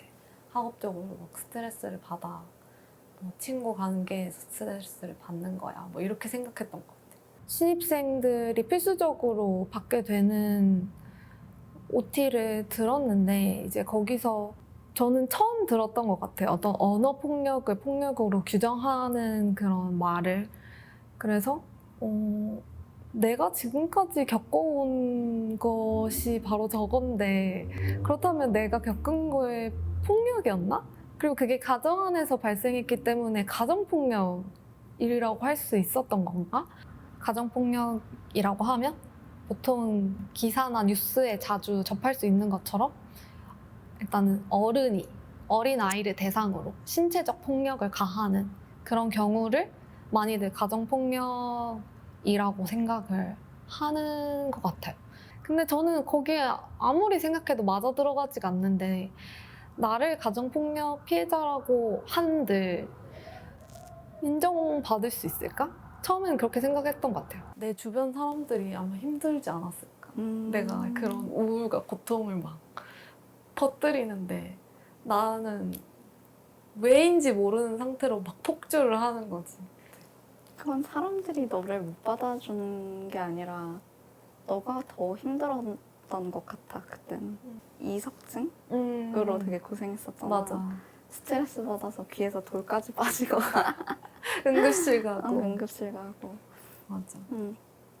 그래서 그게 굉장히 마음에 쓰였다. 뭔가 처음에는 너를 굉장히 미워했던 것 같아. 왜 미운지도 모르는 채로 그냥 막 미워했던 것 같아. 그러니까 그 분노가 그냥 너한테로 향했던 것 같아. 너가 그냥 옆에 있었기 때문에 단순히. 내가 나의 상태를 모르는 채로 있었기 때문에 그 피해가 고스란히 옆에 있는 사람한테 갔구나 이렇게 생각이 드니까 너무너무 미안하더라고. 신기하게 나는 너가 그렇게 나한테 화를 냈을 때 나한테 화를 내는 게 아니라 너한테 막 소리치고 있는 것 같았어. 그래서 화가 나거나 그러진 않았던 것 같아. 그래서 힘들겠다 그런 생각도 많이 했던 것 같아. 친구가 제가 글을 엄청 쓰고 싶어 하는 걸 잘 알고 있었거든요. 그래서 친구는 응원의 의미로, 저는 지금 그렇게 생각이 드는데 응원의 의미로 왜 한번 써봐 이렇게 생각을 했는데 친구가 너무 편하게 얘기하니까 거기서 저의 스트레스와 모든 것들이 빵 하면서 어떻게 너 그렇게 쉽게 얘기할 수 있어? 이런 식으로 뭔가 화를 냈던 것 같아요. 그렇게 한 3년, 4년 정도 연락을 안 했던 것 같아요. 근데 꿈에 자꾸 친구가 나오는 거예요. 웃으면서 너 나 없이도 잘 살아? 이렇게 욕을 하고 딱 사라지는 그런 꿈을 꿨는데 뭔가 다시 연락을 해야 되겠다. 그런 죄책감 같은 것들에도 오랫동안 좀 눌려 있었기도 했고 그래서 연락을 했는데 문자로 장문의 메시지를 4년 만에 보냈는데 저는 생각지도 못한 날에 받은 문자였는데 글도 잘 못 읽는 편인데도 읽고 1분 만에 답장을 했었거든요. 그래서 그런 걸 보면 저는 참 인연이란 따로 있나? 이런 생각이 좀 많이 들어요. 어떤 내용이었길래? 그때 아무래도 너무 미안했다 이 얘기랑 같이 그때 내 자신이 어땠는지에 대한 얘기였어요, 사실. 그래서 내 자신이 어땠는가에 대한 얘기를 듣다 보니까 아, 이 친구가 자기 자신이 누구인지 아는구나. 그럼 우리가 정말 다시 다툰다고 해도 나는 자기 자신이 누구인지 아는 사람과 다투는 거라서 그 사람을 알 수 있겠다. 그런 확신이 좀 들었었어요. 그래서 사실 사과라기보다도 제가 느꼈던 건 아, 멋진 사람이다. 그래서 저는 그게 좋았던 것 같아요. 네, 자 트라우마 장례식을 열기 전까지 일단 우리 사연님의 이야기를 함께 만나봤습니다. 자, 제가 조금 영상을 보면서 살짝 놀랐던 점은 처음에 이제 사연님께서 폭력이 폭력인지 인지를 못했다라고 이렇게 말씀을 하신 장면이 있어요. 근데 이 영상 속에서 인터뷰 내용으로 살짝 나오긴 하지만 사실 그 오빠분께서 좀 꽤 심한 강도의 그런 이 언어 폭력을 행사를 많이 하신 걸로 좀 나오는데 그럼에도 불구하고 사연님 본인은 이게 그냥 하는 평범한 그냥 화법인지 아니면 폭력인지 잘 모르겠다고 하셨는데 이거를 좀 우리가 보기에는 의외일 수 있잖아요. 그래서 우리 교수님이 보시기에는 어떤 이유 때문에 우리 사연님께서 이게 언어 폭력인지 아닌지 잘 인지를 못하셨던 것 같을까요? 그건 일상적이고 압도적인 힘 차이가 있고 반복되고 있을 때는 그것을 폭력이라고 인지하면은 너무 견디기 어렵거든요. 예를 들면 우리가 참 이해하기 어려운 것 중에 하나, 제가 최소한 이해하기 어려운 건 왜 북한에 사는 주민들은 다 행복해 보이고 자기는 아무 문제가 없다고 생각하지? 저렇게 저 사회 구조에서? 라고 다들 얘기를 하죠. 물론 거기 못 견딘 분들은 탈북을 하시고 이제 자유국가로 나오시지만 어느 순간 그걸 깨닫는 순간 거기서 계속 살아야 된다는 것을 견딜 수 없게 되는, 그러면 안 깨닫는 게 훨씬 낫죠. 내가 그 상황을 바꿀 수 있는 게 아니라면. 그러니까 그걸 제3자 입장에서 보면 이해가 안 돼요라고 얘기하는 굉장히 다른 여러 가지 예들이 데이트 폭력이 반복되지만 계속 헤어지지 못하는 커플, 그다음에 너무나 일상적인 폭력 내지는 어떤 괴롭힘이 일상적이지만 거기서 퇴사하지 않고 그대로 그 시스템이 계속 구조적으로 유지되고 있는 그런 기업 문화라든지 그런, 왜냐하면 거기서 그걸 좀 바꿔보려는 사람들은 튀겨나가 버리든지 아니면 그러다가 그만두든지 하지 안 바뀌니까 거기 아무도 안 들어 남아있는 사람들은 그냥 그래도 장점이 많아 라고 얘기하면서 다니거나 그거 자체를 인지하지 않고 지내니까. 근데 어느 순간 집이 아닌 제3의 세계를 이제 밖에 나가서 그때 알게 되거든요. 그러니까 이게 오빠와의 관계가 아니라 대개는 부모와의 관계가 이럴 때도 되게 많고요. 그러니까 직장을 다니거나 학교를 다니거나 하면서 처음으로 외부에 있는 어른들을 만나면서 우리 집은 이런 게 일상인데 저 집은 안 그러네? 라고 하는 걸 처음 알고 굉장히 놀라는 집들도 많거든요. 그래서 그런 부분이 있을 것 같습니다. 그렇군요. 네. 아무래도 우리 사연님이 이제 어린 시절에 조금 정확하게 이제 자아가 형성되기 전부터 좀 지속적으로 이제 오빠께서 또 그런 그 언어 폭력을 진행을 하셨기 때문에 아마 인지를 좀 하기가 어려웠을 거다라는 그런 말씀을 해주셨는데. 맞습니다. 이게 그러다 보니까 사실 저는 그런 경우도 많이 봤어요. 이제 방금 말씀하신 것 중에 데이트 폭력 이런 게 나왔는데 그 실제로 제가 아는 지인 중에 데이트 폭력을 당하던 친구가 있었는데 자기가 좀 잘못했다고, 내가 실수를 해서 내가 전날 술을 먹는데 거기에 남자애가 한 명 있었다. 근데 사실 남자애가 한 명 있는 게 그렇게 대수인 일은 아닌데 그거 자기가 실수했다 이러면서 오히려 자꾸 자기 탓을 하려는 그런 경향을 보이는 경우도 덜어 있어서 좀 그때 굉장히 저도 안타까웠던 그런 기억이 있는데 우리 감독님들께서도 또 이번 에피소드를 촬영하시고 만드시면서 또 느끼신 점이 있으실 수 있을 것 같아요. 네, 어떤 것들이 좀 인상 깊으셨는지. 이렇게 피해와 가해가 있는 트라우마 사건 같은 경우에는 되게 많은 트라우마 사건들이 그런 경우가 많은데 저희가 각별히 더 조심할 수밖에 없었던 것 같아요. 이제 왜냐하면 법적인 문제가 생길 수도 있는 거고 그쵸. 아주 위험하게는 이제 오빠가 정말로 사유님에게 위협적으로 이제 어떤 다가올 수도 있는 거죠. 뭐 집에 찾아온다던가 뭐 이런 일들까지도 저희가 막 상상하면서 대비를 했던 것 같아요. 이제 법쪽 전문가분과 함께 이런 일이 생기면 어떻게 하면 좋겠냐, 그리고 이렇게 이제 사유님이 출연해서 이제 영상을 공개하는 것이 어떤 법적 문제가 생길 수 있겠냐, 그러면서 이제 그런 준비들을 하면서 엄청 덜덜 떨면서 했는데 아무 일도 일어나지 않았다. 그래서 너무 다행이다 이런 생각이 듭니다. 네, 뭐 아무 일도 일어나지 않는 게 사실 제일 다행이죠. 그리고 진짜로 약간 신경을 많이 쓰실 수밖에 없었던 이유가 아무래도 어쨌든 간에 사연님의 또 가족분들과 관련된 이야기이기 때문에 더욱더 좀 조심스럽게 접근을 하셨던 것 같은데 어쨌든 간에 아무 일도 없어서 너무 다행이고, 우리 강은 감독님께서는 좀 이번 에피소드를 다루실 때 어떤 것들이 인상 깊으셨는지. 네, 저는 사연님 에피소드에서 이제 참여하시는 초기와 장례식을 했을 때 마음 변화가 뭔가 시각적으로 많이 보였던 것 같아요. 그래서 이름을 붙인다는 큰 어떤 목표 아래에 어떻게 장례식이 열렸는지 한번 보실까요? 아, 갑자기요? 아, 갑자기 깜짝 놀랐습니다. 네, 죄송한데 이 자리가 탐나시는 건가요? 네, 욕심이 많으시군요. 오케이, 알겠습니다. 네, 자 그러면 우리 당황했네요. 네, 자 사인님의 트라우마 장례식 우리 가은 감독님의 진행으로 함께 만나보도록 하겠습니다. 우리 나나가 또 사유를 위해서 준비한 게 있다고 해서 이제 치우고 다시 준비를 해봤습니다. 오늘은 만달라를 만들어 보려고 해. 먼저 빨간색 모래로 선을 그려볼까?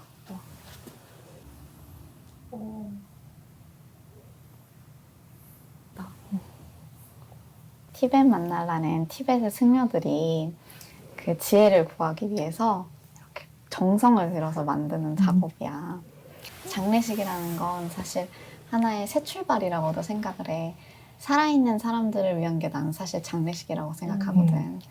남아있는 사유가 이전의 사유를 보내주면서 해야 될 숙제는 뭘까? 라는 남아있는 주제를 가지고 또 이전에 있었던 모든 경험들을 섬세하게 다 그려나가되 너의 감정들을 소중히 여기면서 또 한편으로는 모든 것을 변한다는 걸 느끼면서 없앨 때는 그냥 아무것도 아닌 것처럼 없애는 거구나. 그렇지. 정성을 다하되 또 정성이 끝나고 나면 미련이 없이 어렵다. 집착이 없이 그렇게 보내주는 거지. 좋아. 근데 이거를 이렇게 덮어버리면 완전 색이 다 사라지겠다. 그렇지. 사라졌어. 완전 사라졌어. 이렇게 우리도 변화하겠지. 변화버려. 그래도 이 모래도 처음이랑 색깔이 달라졌어? 맞아. 또 다른 인연이 형성이 되는 거니까. 이거는 이제 나나랑 같이 오빠를 생각하면서 만든 거거든? 근데 그 실제 하는 오빠라기보다는 내 마음속에 있는 오빠의 모습 같은 거지. 그래서 이 만다라랑 얘랑 어떻게 하면 좋을지 고민이네.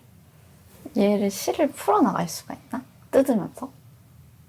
가능하면 그렇게 했으면 좋겠다는 생각이 드네. 얘도 해체를 하는 거지. 아, 그럴까? 응. 그래? 이거는 하나의 인연이라는 생각이 들어. 이게 너의 마음속에 있는 실의 인연으로 이렇게 묶여져 있는 것들? 응어리라고도 할 수 있겠지? 그런 것들을 풀어나가자. 오, 좋아. 풀어내라.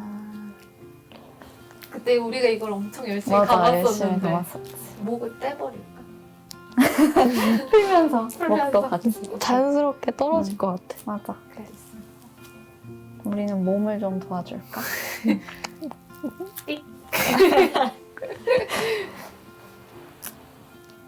시작이. 그냥 막 섞어내면 될 것 같아. 되게 아몬드 같은 애가 나왔어. 아, 진짜 감정의 네. 그 태국적의 그 모습이야, 감정. 씨앗처럼. 씨앗 같아. 야, 얘는 지혜함에 넣으면 되겠다. 아, 그렇네. 맞네. 너의 맞네. 순수한 마음을 하다 보니 답이 다 나오네. 그러니까. 신기하다. 자, 이제 장례식 절차는 다 마무리가 됐고 영정 사진을 지혜함에 넣을 건가요? 아니면 태울 건가요?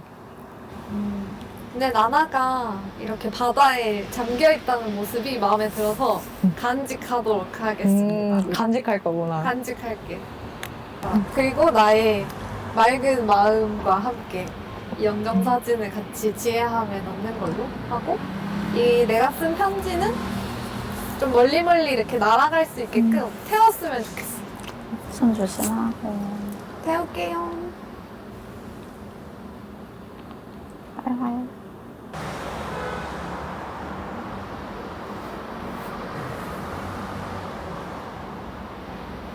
안녕. 안녕.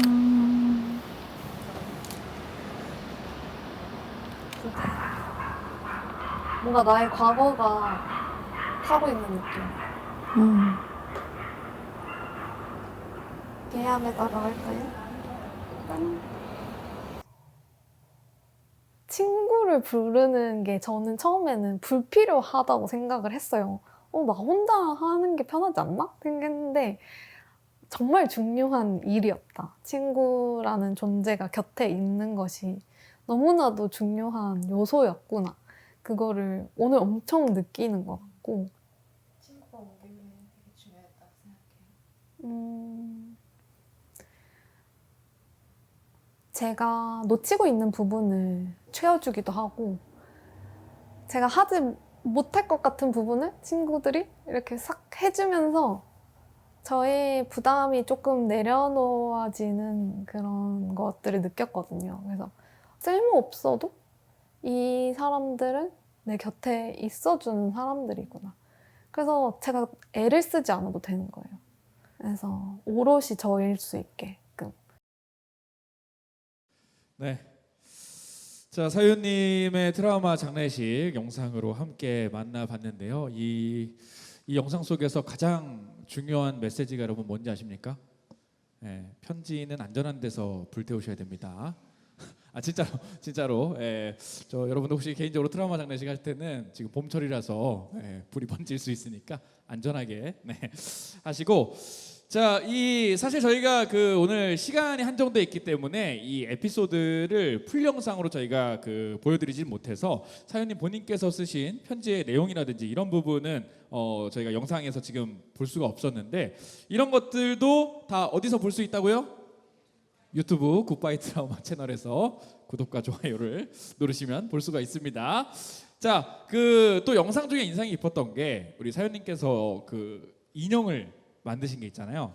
그러면서 이게 내 마음속의 오빠라고 처음에 그렇게 인형을 만들면서 뭔가 이렇게 의미를 부여하시려다가 이제 트라우마 장례식을 하시면서 그거를 이렇게 실오라기를 이렇게 풀어서 해체해 나가면서 또 여러 가지 느낌이 만감이 교차하셨을 거라는 생각이 듭니다. 우리 사연님께서는 그 인형을 풀어가면서 좀 어떤 생각을 하셨는지.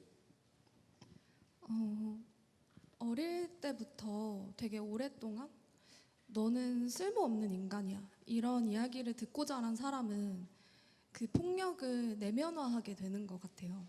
그래서 저도 되게 오랫동안 속절없이 메아리처럼 울리는 그 말들에 매번 쓰러졌었거든요.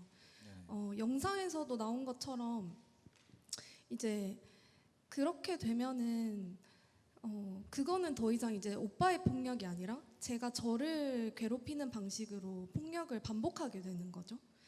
그래서 그 인형은 오빠라는 실제가 아니라 제가 내면화한 폭력 그 자체였거든요. 그래서 저는 그 시를 하나하나 풀어나가면서 오랫동안 저를 괴롭혔던 그 메아리를 떨쳐낼 수 있으면 좋겠다라는 그런 간절한 마음이 좀 있었던 것 같습니다. 그렇군요. 자, 이제 말씀하신 것처럼 예를 들어 이제 성인이 되시면 사실 가장 쉽게 오빠의 어떤 그런 폭력으로부터 회피하는 법이 그냥 나가서 따로 살면 이제 더 이상 그 오빠의 그런 언어 폭력을 듣지 않아도 될 텐데 그럼에도 불구하고 그런 것들이 마음속에 자리 잡아서 계속해서 스스로를 괴롭히는 폭력이 되었다. 이런 생각들이 또 오가고 있다고 생각하니까 또 좀 참 들으면서 약간 안타까우면서도 또 잘 극복하셨기를 응원하게 되는데 또 마지막으로 그렇다면 우리 사연님께서 이렇게 우리 웹다큐 굿바이 트라우마에 참가를 하시게 되면서 뭔가 전과 후의 차이가 좀 있었는지 좀 달라진 걸 느끼시는 게 있나요? 그 영상 마지막에도 나왔지만 처음에 이제 영상을 찍기 시작할 때는 저는 당연히 제가 모든 것을 다 혼자 감당해야 된다고 생각하고 그냥 너무 당연하게 생각했던 것 같아요. 그런데 그런 저에게 감독님들과 이제 친구들과 함께 만들었던 장례식 경험이 되게 놀라운 경험이었거든요. 그래서 그냥 제가 상상했던 것보다 훨씬 멀리 나가게 되는 거예요. 제가 정말 애를 쓰지 않았는데도 그냥 어느 순간 굉장히 먼 곳으로 나가 있더라고요. 그래서 저는 이제 지지와 연대를 경험한 사람은 쉽게 쓰러지지 않는구나.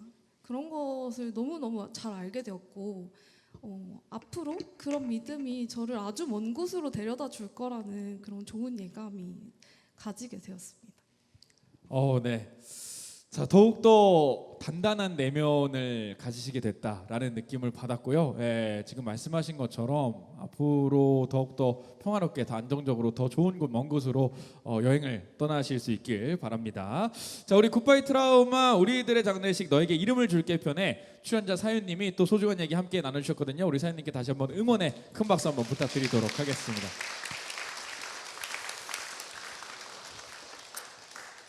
자, 사실 이제 출연하신 사연님께 이 영상에 출연을 하시기 전과 작품에 출연하시기 전과 후의 차이가 뭐냐고 여쭤봤지만 우리 똑같은 질문을 감독님들께도 한번 여쭤보고 싶습니다. 감독님들께서도 아마 이 웹다큐를 촬영하시기 전, 만드시기 전과 후가 어떤 심경의 변화라든지 좀 그런 것들이 있으실 것 같은데 뭔가 전후에 가장 큰 변화가 있다면 어떤 게 있을지 먼저 우리 강은 감독님께 좀 여쭤볼까요?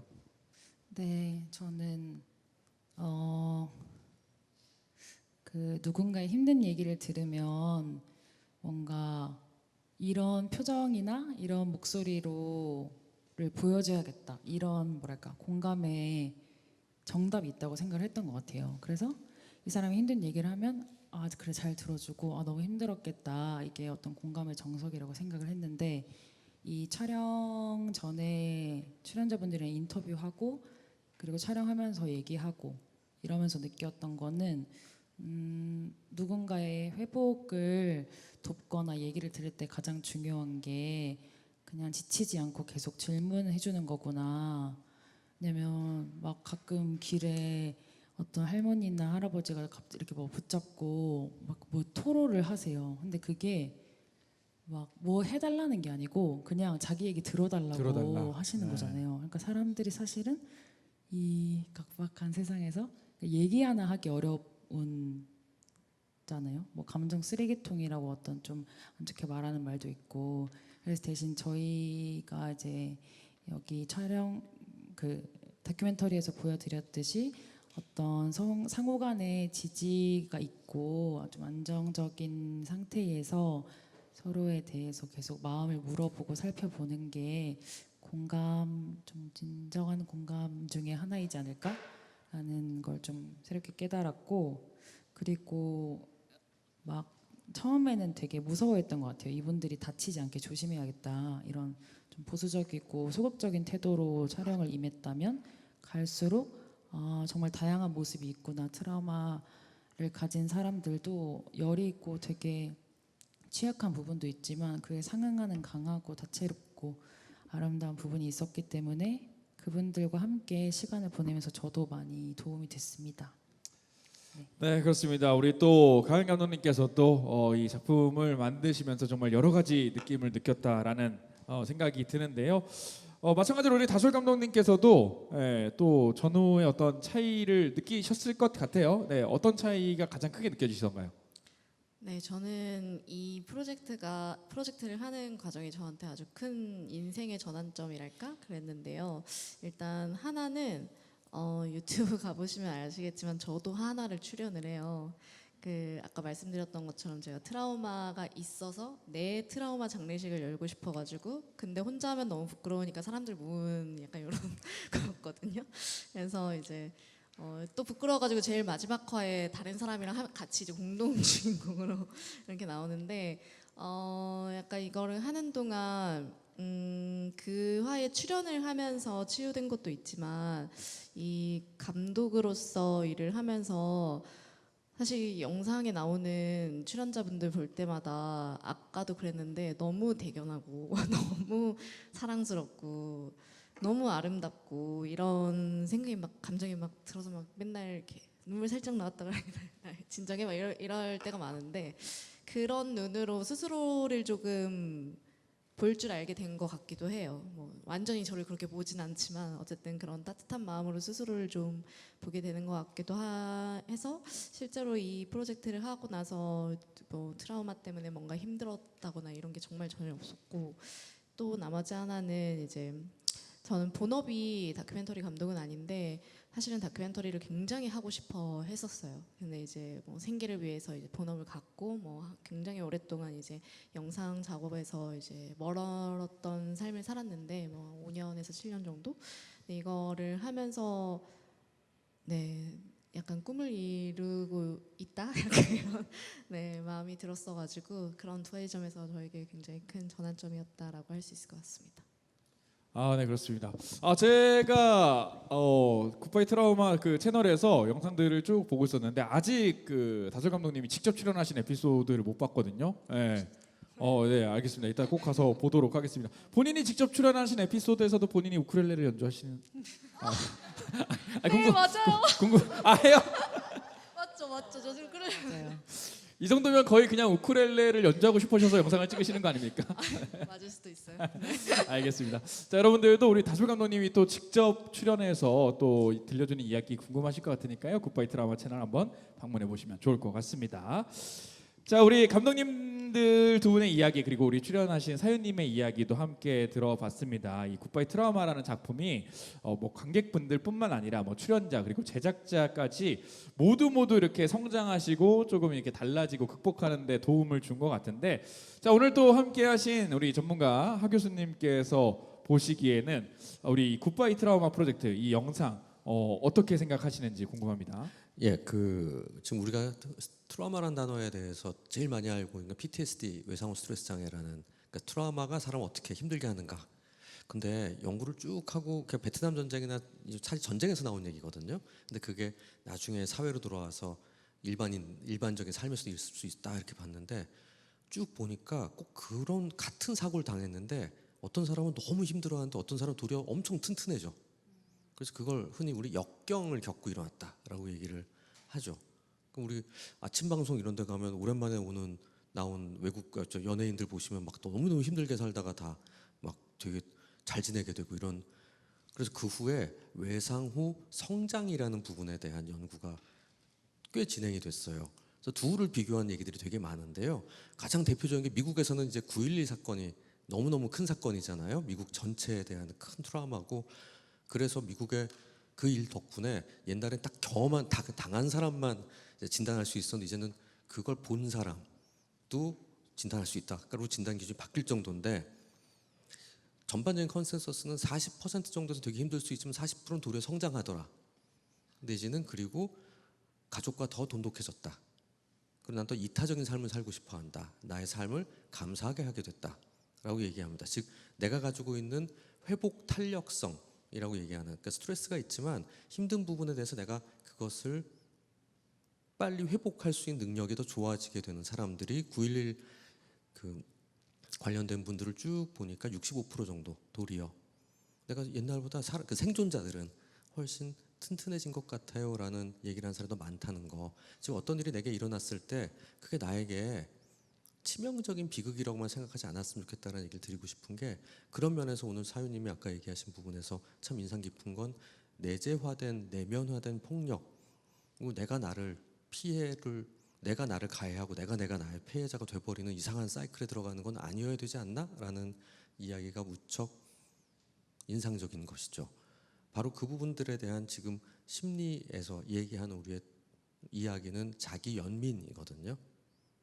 그러니까 내가 나를 너무 속상해하고 내가 나 못난 것 같고 그런 부분에서 나를 다독이고 자존감 이런 얘기가 아니라 너 힘들었지 괜찮아. 나를 연민의 마음으로 지켜보는, 그러기 위해서 저는 이제 그냥 아주 쉬운 말로 머릿속에 항상 가져야 되는 게 이런 것 같아요. 나를 못되고 넌 이것도 못해 이렇게 못났어가 아니라 나랑 좀 친해지자 라는 생각을 갖고 지내면 좋다는 게 첫 번째. 두 번째로는 의외로 나는 트라우마보다 강하다. 난 생각보다 강하네. 내가 이걸 견뎌냈네. 만약 그랬다면 난 요거보단 90% 80%짜리 일이 내게 벌어져도 난 다 견뎌낼 거야 라고 나한테 평가를 해보자고요. 왜냐면 내가 이것도 견뎠는데 그럼 요것보다 밑에 것들은 뭐 별거 아니겠네 라고 생각할 수도 있겠죠. 왜 나한테 이런 일이 일어났지? 라는 생각보다는. 그래서 그런 생각들을 하면서 이 굿바이 트라우마 영상을 보시고 또 내게 있었던 것도 생각하신다면 좀 많은 도움이 되실 거라 생각합니다. 네, 그렇습니다. 지금 뭐 교수님께서 말씀해 주신 것처럼 사실 그렇잖아요. 뭐 유명한 말이 있지 않습니까? 뭐 나를 죽이지 못한 뭐 그런 고통은 나를 강하게 만든다는 그런 얘기가 있는데 사실 그렇죠. 이왕이면 우린 누구나 다 상처받지 않고 항상 행복하게 살고 싶겠지만 사실 인생이란 게 그럴 수 없는 거죠. 그래도 여러분들이 다친 거를 잘 주변의 도움으로 또 본인의 의지로 극복을 해낸다면 아마 더욱더 튼튼한 마음, 튼튼한 몸을 가지게 되지 않을까 그렇게 생각을 합니다. 자, 이제 아쉽지만은 저희가 마음을 열어서 굿바이 트라우마 오늘 토크 콘서트 마무리할 시간이 됐는데 시간이 그래도 조금 남았기 때문에 혹시 이 자리에 또 와주신 관객분들께서 오늘 여러 가지 이야기를 저희끼리 좀 나눠봤지만 나도 좀 뭐 궁금한 거라든지 아니면 나도 좀 하고 싶은 이야기가 있다든지 아무거나도 좋습니다. 뭐 저희 그 굿바이 트라우마 작품과 관련된 이야기도 괜찮고요. 아니면 두 분 감독님 혹은 뭐 하우 교수님 혹은 뭐 우리 출연자이신 사윤님께 그냥 뭐 개인적으로 작품과 무관하게 이런 것들 뭐 이야기해보고 싶다, 여쭤보고 싶다 이런 것도 상관없거든요. 혹시 그런 질문은 안 계신가요? 안 계시겠죠? 네, 그렇군요. 안 계시군요. 대한민국의 어떤 이런 현 주소입니다. 우리 절대 질문하라 그러면 질문하지 않죠. 자, 아무튼 추후에 또 궁금하신 이야기들은 나중에 아마 따로 또 물어볼 기회가 있으면 좋겠다는 생각을 합니다. 뭐 DM 같은 거 보내도 받아주세요. 물론입니다. 네, 아, 그 그래요? 인스타그램에 굿바이 트라우마 치면 나오나? 그 영어로 굿바이 트라우마 our funeral이라고. 어려운데요. 예. 굿바이 트라우마 태그 찾으시면 아마 있을 수도 있어요. 네. 자, 알겠습니다. 그러면 굿바이 트라우마 우리 뭐 궁금하신 점은 DM 통해서도 또 물어봐 주시면 좋을 것 같고요. 자, 마지막으로 저희 함께하신 우리 감독님들과 교수님 뭐 소감도 좀 여쭤보도록 하겠습니다. 먼저 김가은 감독님부터 오늘 많은 분들과 함께 이야기 나눠봤습니다. 소감 어떠신가요? 네, 우리 그 굿바이 트라우마 영상들 유튜브로 처음 보여드리고 그 저희 사연님 에피소드는 지금 영화제 출품 중이어서 지금은 잠깐 그 비공개가 되어 있어요. 그래서 나머지 에피소드들 봐주시면 되고요. 유튜브로 처음과 사람들과 만나고 그다음에 영화제 스크린을 통해서 관객들과 만나고 오늘은 이렇게 현장에서 이렇게 표정이나 어떤 반응들 보면서 얘기할 수 있어서 좋았는데요. 그 저희가 영상에 다 담기지 못한 얘기를 이렇게 방구석 일렬처럼 여러분과 나눌 수 있게 되어서 좋았습니다. 이번 주에 트라우마 치유주가 맞아서 국가 트라우마 센터에서 여러 프로그램 준비해 주셨는데 이런 거 참여하시면서 내 마음이 어떨까 이렇게 살피는 기회 되셨으면 좋겠습니다. 감사합니다. 네. 자, 이번에는 또 이다솔 감독님도 오늘 함께하신 기분이 어떠신지 한 말씀 부탁드리도록 하겠습니다. 네, 오늘 못 보여드렸던 사윤님의 편지에서 장례식 때 읽었던 편지에서 이런 말씀하세요.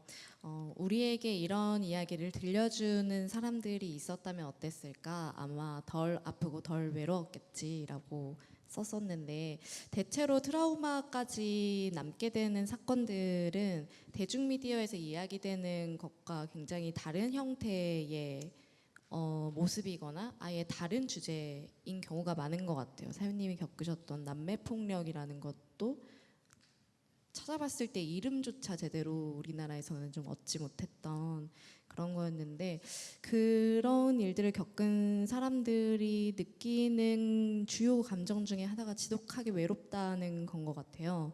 왜냐하면 이걸 겪은 사람들이 주변에 없는 것 같고, 내가 이거를 겪었는데 이게 아까 말씀하신 것처럼 정말 폭력이라고 할 수 있는 건지 누가 알려주지 않고, 내가 지금 이런 감정 너무 고통스러운데 이 감정을 느껴야 되는지 맞는지 이런 것조차 알려주지 않아서, 그래서 저희 굿바이 트라우마가 저는 그런 이야기되지 않는 이야기들을 좀 들려주는 콘텐츠였으면 좋겠다라고 생각하면서 만들었고요. 그래서 그런 이야기를 또 할 수 있는 자리 마련해 주신 국가 트라우마 센터 정말 너무 감사드리고, 오늘 보여주지 않은 이야기 중에서는 세월호 참사, 그리고 학교 폭력, 성폭력 이런 주제를 다루고 있어요. 그래서 혹시 관련 경험이 있으신 분은 좀 이겨낼 자원을 이걸 보면서 얻을 수 있지 않을까라는 생각이 들고, 경험이 없으신 분들이라도 주변에 좀 그런 친구들이 있다면 좀 덜 외롭게 할 수 있는 어떤 지식과 정보 그런 것들을 이제 얻을 수 있지 않을까 생각합니다. 감사합니다. 네. 자, 두 분 뭐 앞으로도 좋은 작품 활동, 뭐 더 나아가서는 또 다른 활동으로도 활발하게 해주시길 부탁드리겠고, 자 마지막으로 우리 또 오늘 전문 지식이 필요해서 또 이렇게 귀한 분을 모셨는데, 전문 지식뿐만 아니라 본인의 장어 취향까지 공개하시면서 굉장히 알찬 얘기, 재밌는 얘기 많이 들려주셨습니다. 우리 하 교수님께서도 오늘 하루 어떠셨는지 소감 한 말씀 부탁드리겠습니다. 예, 날씨가 참 좋은데 낮은 평일 좀 비 오려고 그러나요? 그런 말을 하니까 올 때마다 좋았죠. 많은 사람들이 내가 겪었던 것들을 너무 드러내도 문제, 또 감당이 안 될까 봐 문제, 또 어떨 때는 의지를 극복하라고, 내가 이걸 극복해야만 된다라고 얘기하는, 의지란 말하고 극복이란 말 두 개 전 되게 싫어합니다. 소나기 올 때는 가만히 있어야지, 그거 뚫고 지나가면 다 젖죠. 그리고 남들 파카 안 입는데 남들 안 입으니까 나도 안 입어야지 하는데, 나는 감기 잘 걸리는 사람은 감기 걸리죠. 그냥 나는 나대로 잘 따뜻하게 입고 다니는 게 제일 좋죠. 그냥 그게 현실인 것 같아요. 그래서 남하고 비교하지 말고 나에 대해서 잘 알고 내 형편대로 내가 할 수 있는 것만큼 하면서 조금씩 꼭 앞으로 막 뛰어나갈 필요도 없고요. 힘들 때는 웅크리고 있는 거고 버티는 것만도 되게 잘한다. 그걸 뚫고 나가야 된다 생각하지 말자라는 말씀을 제 오랜 경험 속에 말씀드리면서, 오늘 이 동영상 및 오늘 본 거랑 같이 정말 저랑 세대 차이가 나는 분들인데, 굉장히 이제 다른 방식으로 접근하고 해결하려는 방법이 매우 많다는 거라는 것들을 저도 알게 됐습니다. 감사합니다. 네, 고맙습니다. 자, 이렇게 해서 저희 트라우마 치유 주간을 맞이해서 열린 토크 콘서트 마음 1열에서 굿바이 트라우마 모든 이야기를 나눠봤습니다. 자, 뭐 더 많은 이야기 있겠지만 저희가 살아가면서 차차 나누는 걸로 하고요. 지금 또 우리 교수님께서도 말씀해 주신 것처럼 여러분들 비 올 땐 피하고, 추울 땐 껴입고, 더울 땐 뭐 시원한데 그늘에 좀 쉬었다 가면서 여유 있게 가다 보면 조금 더 여러분들의 마음의 근심과 걱정, 고민을 덜어갈 수 있지 않을까 생각이 듭니다. 우리 마음의 근심, 걱정, 고민거리는 모두 멀찍이 안녕이라고 생각하시고, 그 다음에 또 편안하고 긍정적이고 밝은 마음에는 우리 반갑다는 의미로 안녕이라고 인사를 해주시면서 우리 마지막으로 굿바이 외치면 다 함께 트라우마 라고 외치면서 오늘 토크 콘서트 마무리하겠습니다. 벌써부터 민망해 하시네요. 네, 처음에 잘했잖아요. 왜 그래요? 이제 마지막 한 번만 더 외치면 됩니다. 네. 자, 제가 굿바이라고 선창을 하면 다 함께 손 흔들면서 트라우마 이렇게 해주시면 돼요. 아셨죠? 안 하실 것 같은데 하셔야 됩니다. 안 하면 할 때까지 계속 할 거야. 자, 좋습니다. 자, 오늘 이 자리 마무리 짓도록 하겠습니다. 모두 건강한 몸과 마음으로 행복한 인생 살아가시길 응원합니다. 지금까지 사회 지영웅이었고요. 다 같이 굿바이. 계속 흔들어 주세요.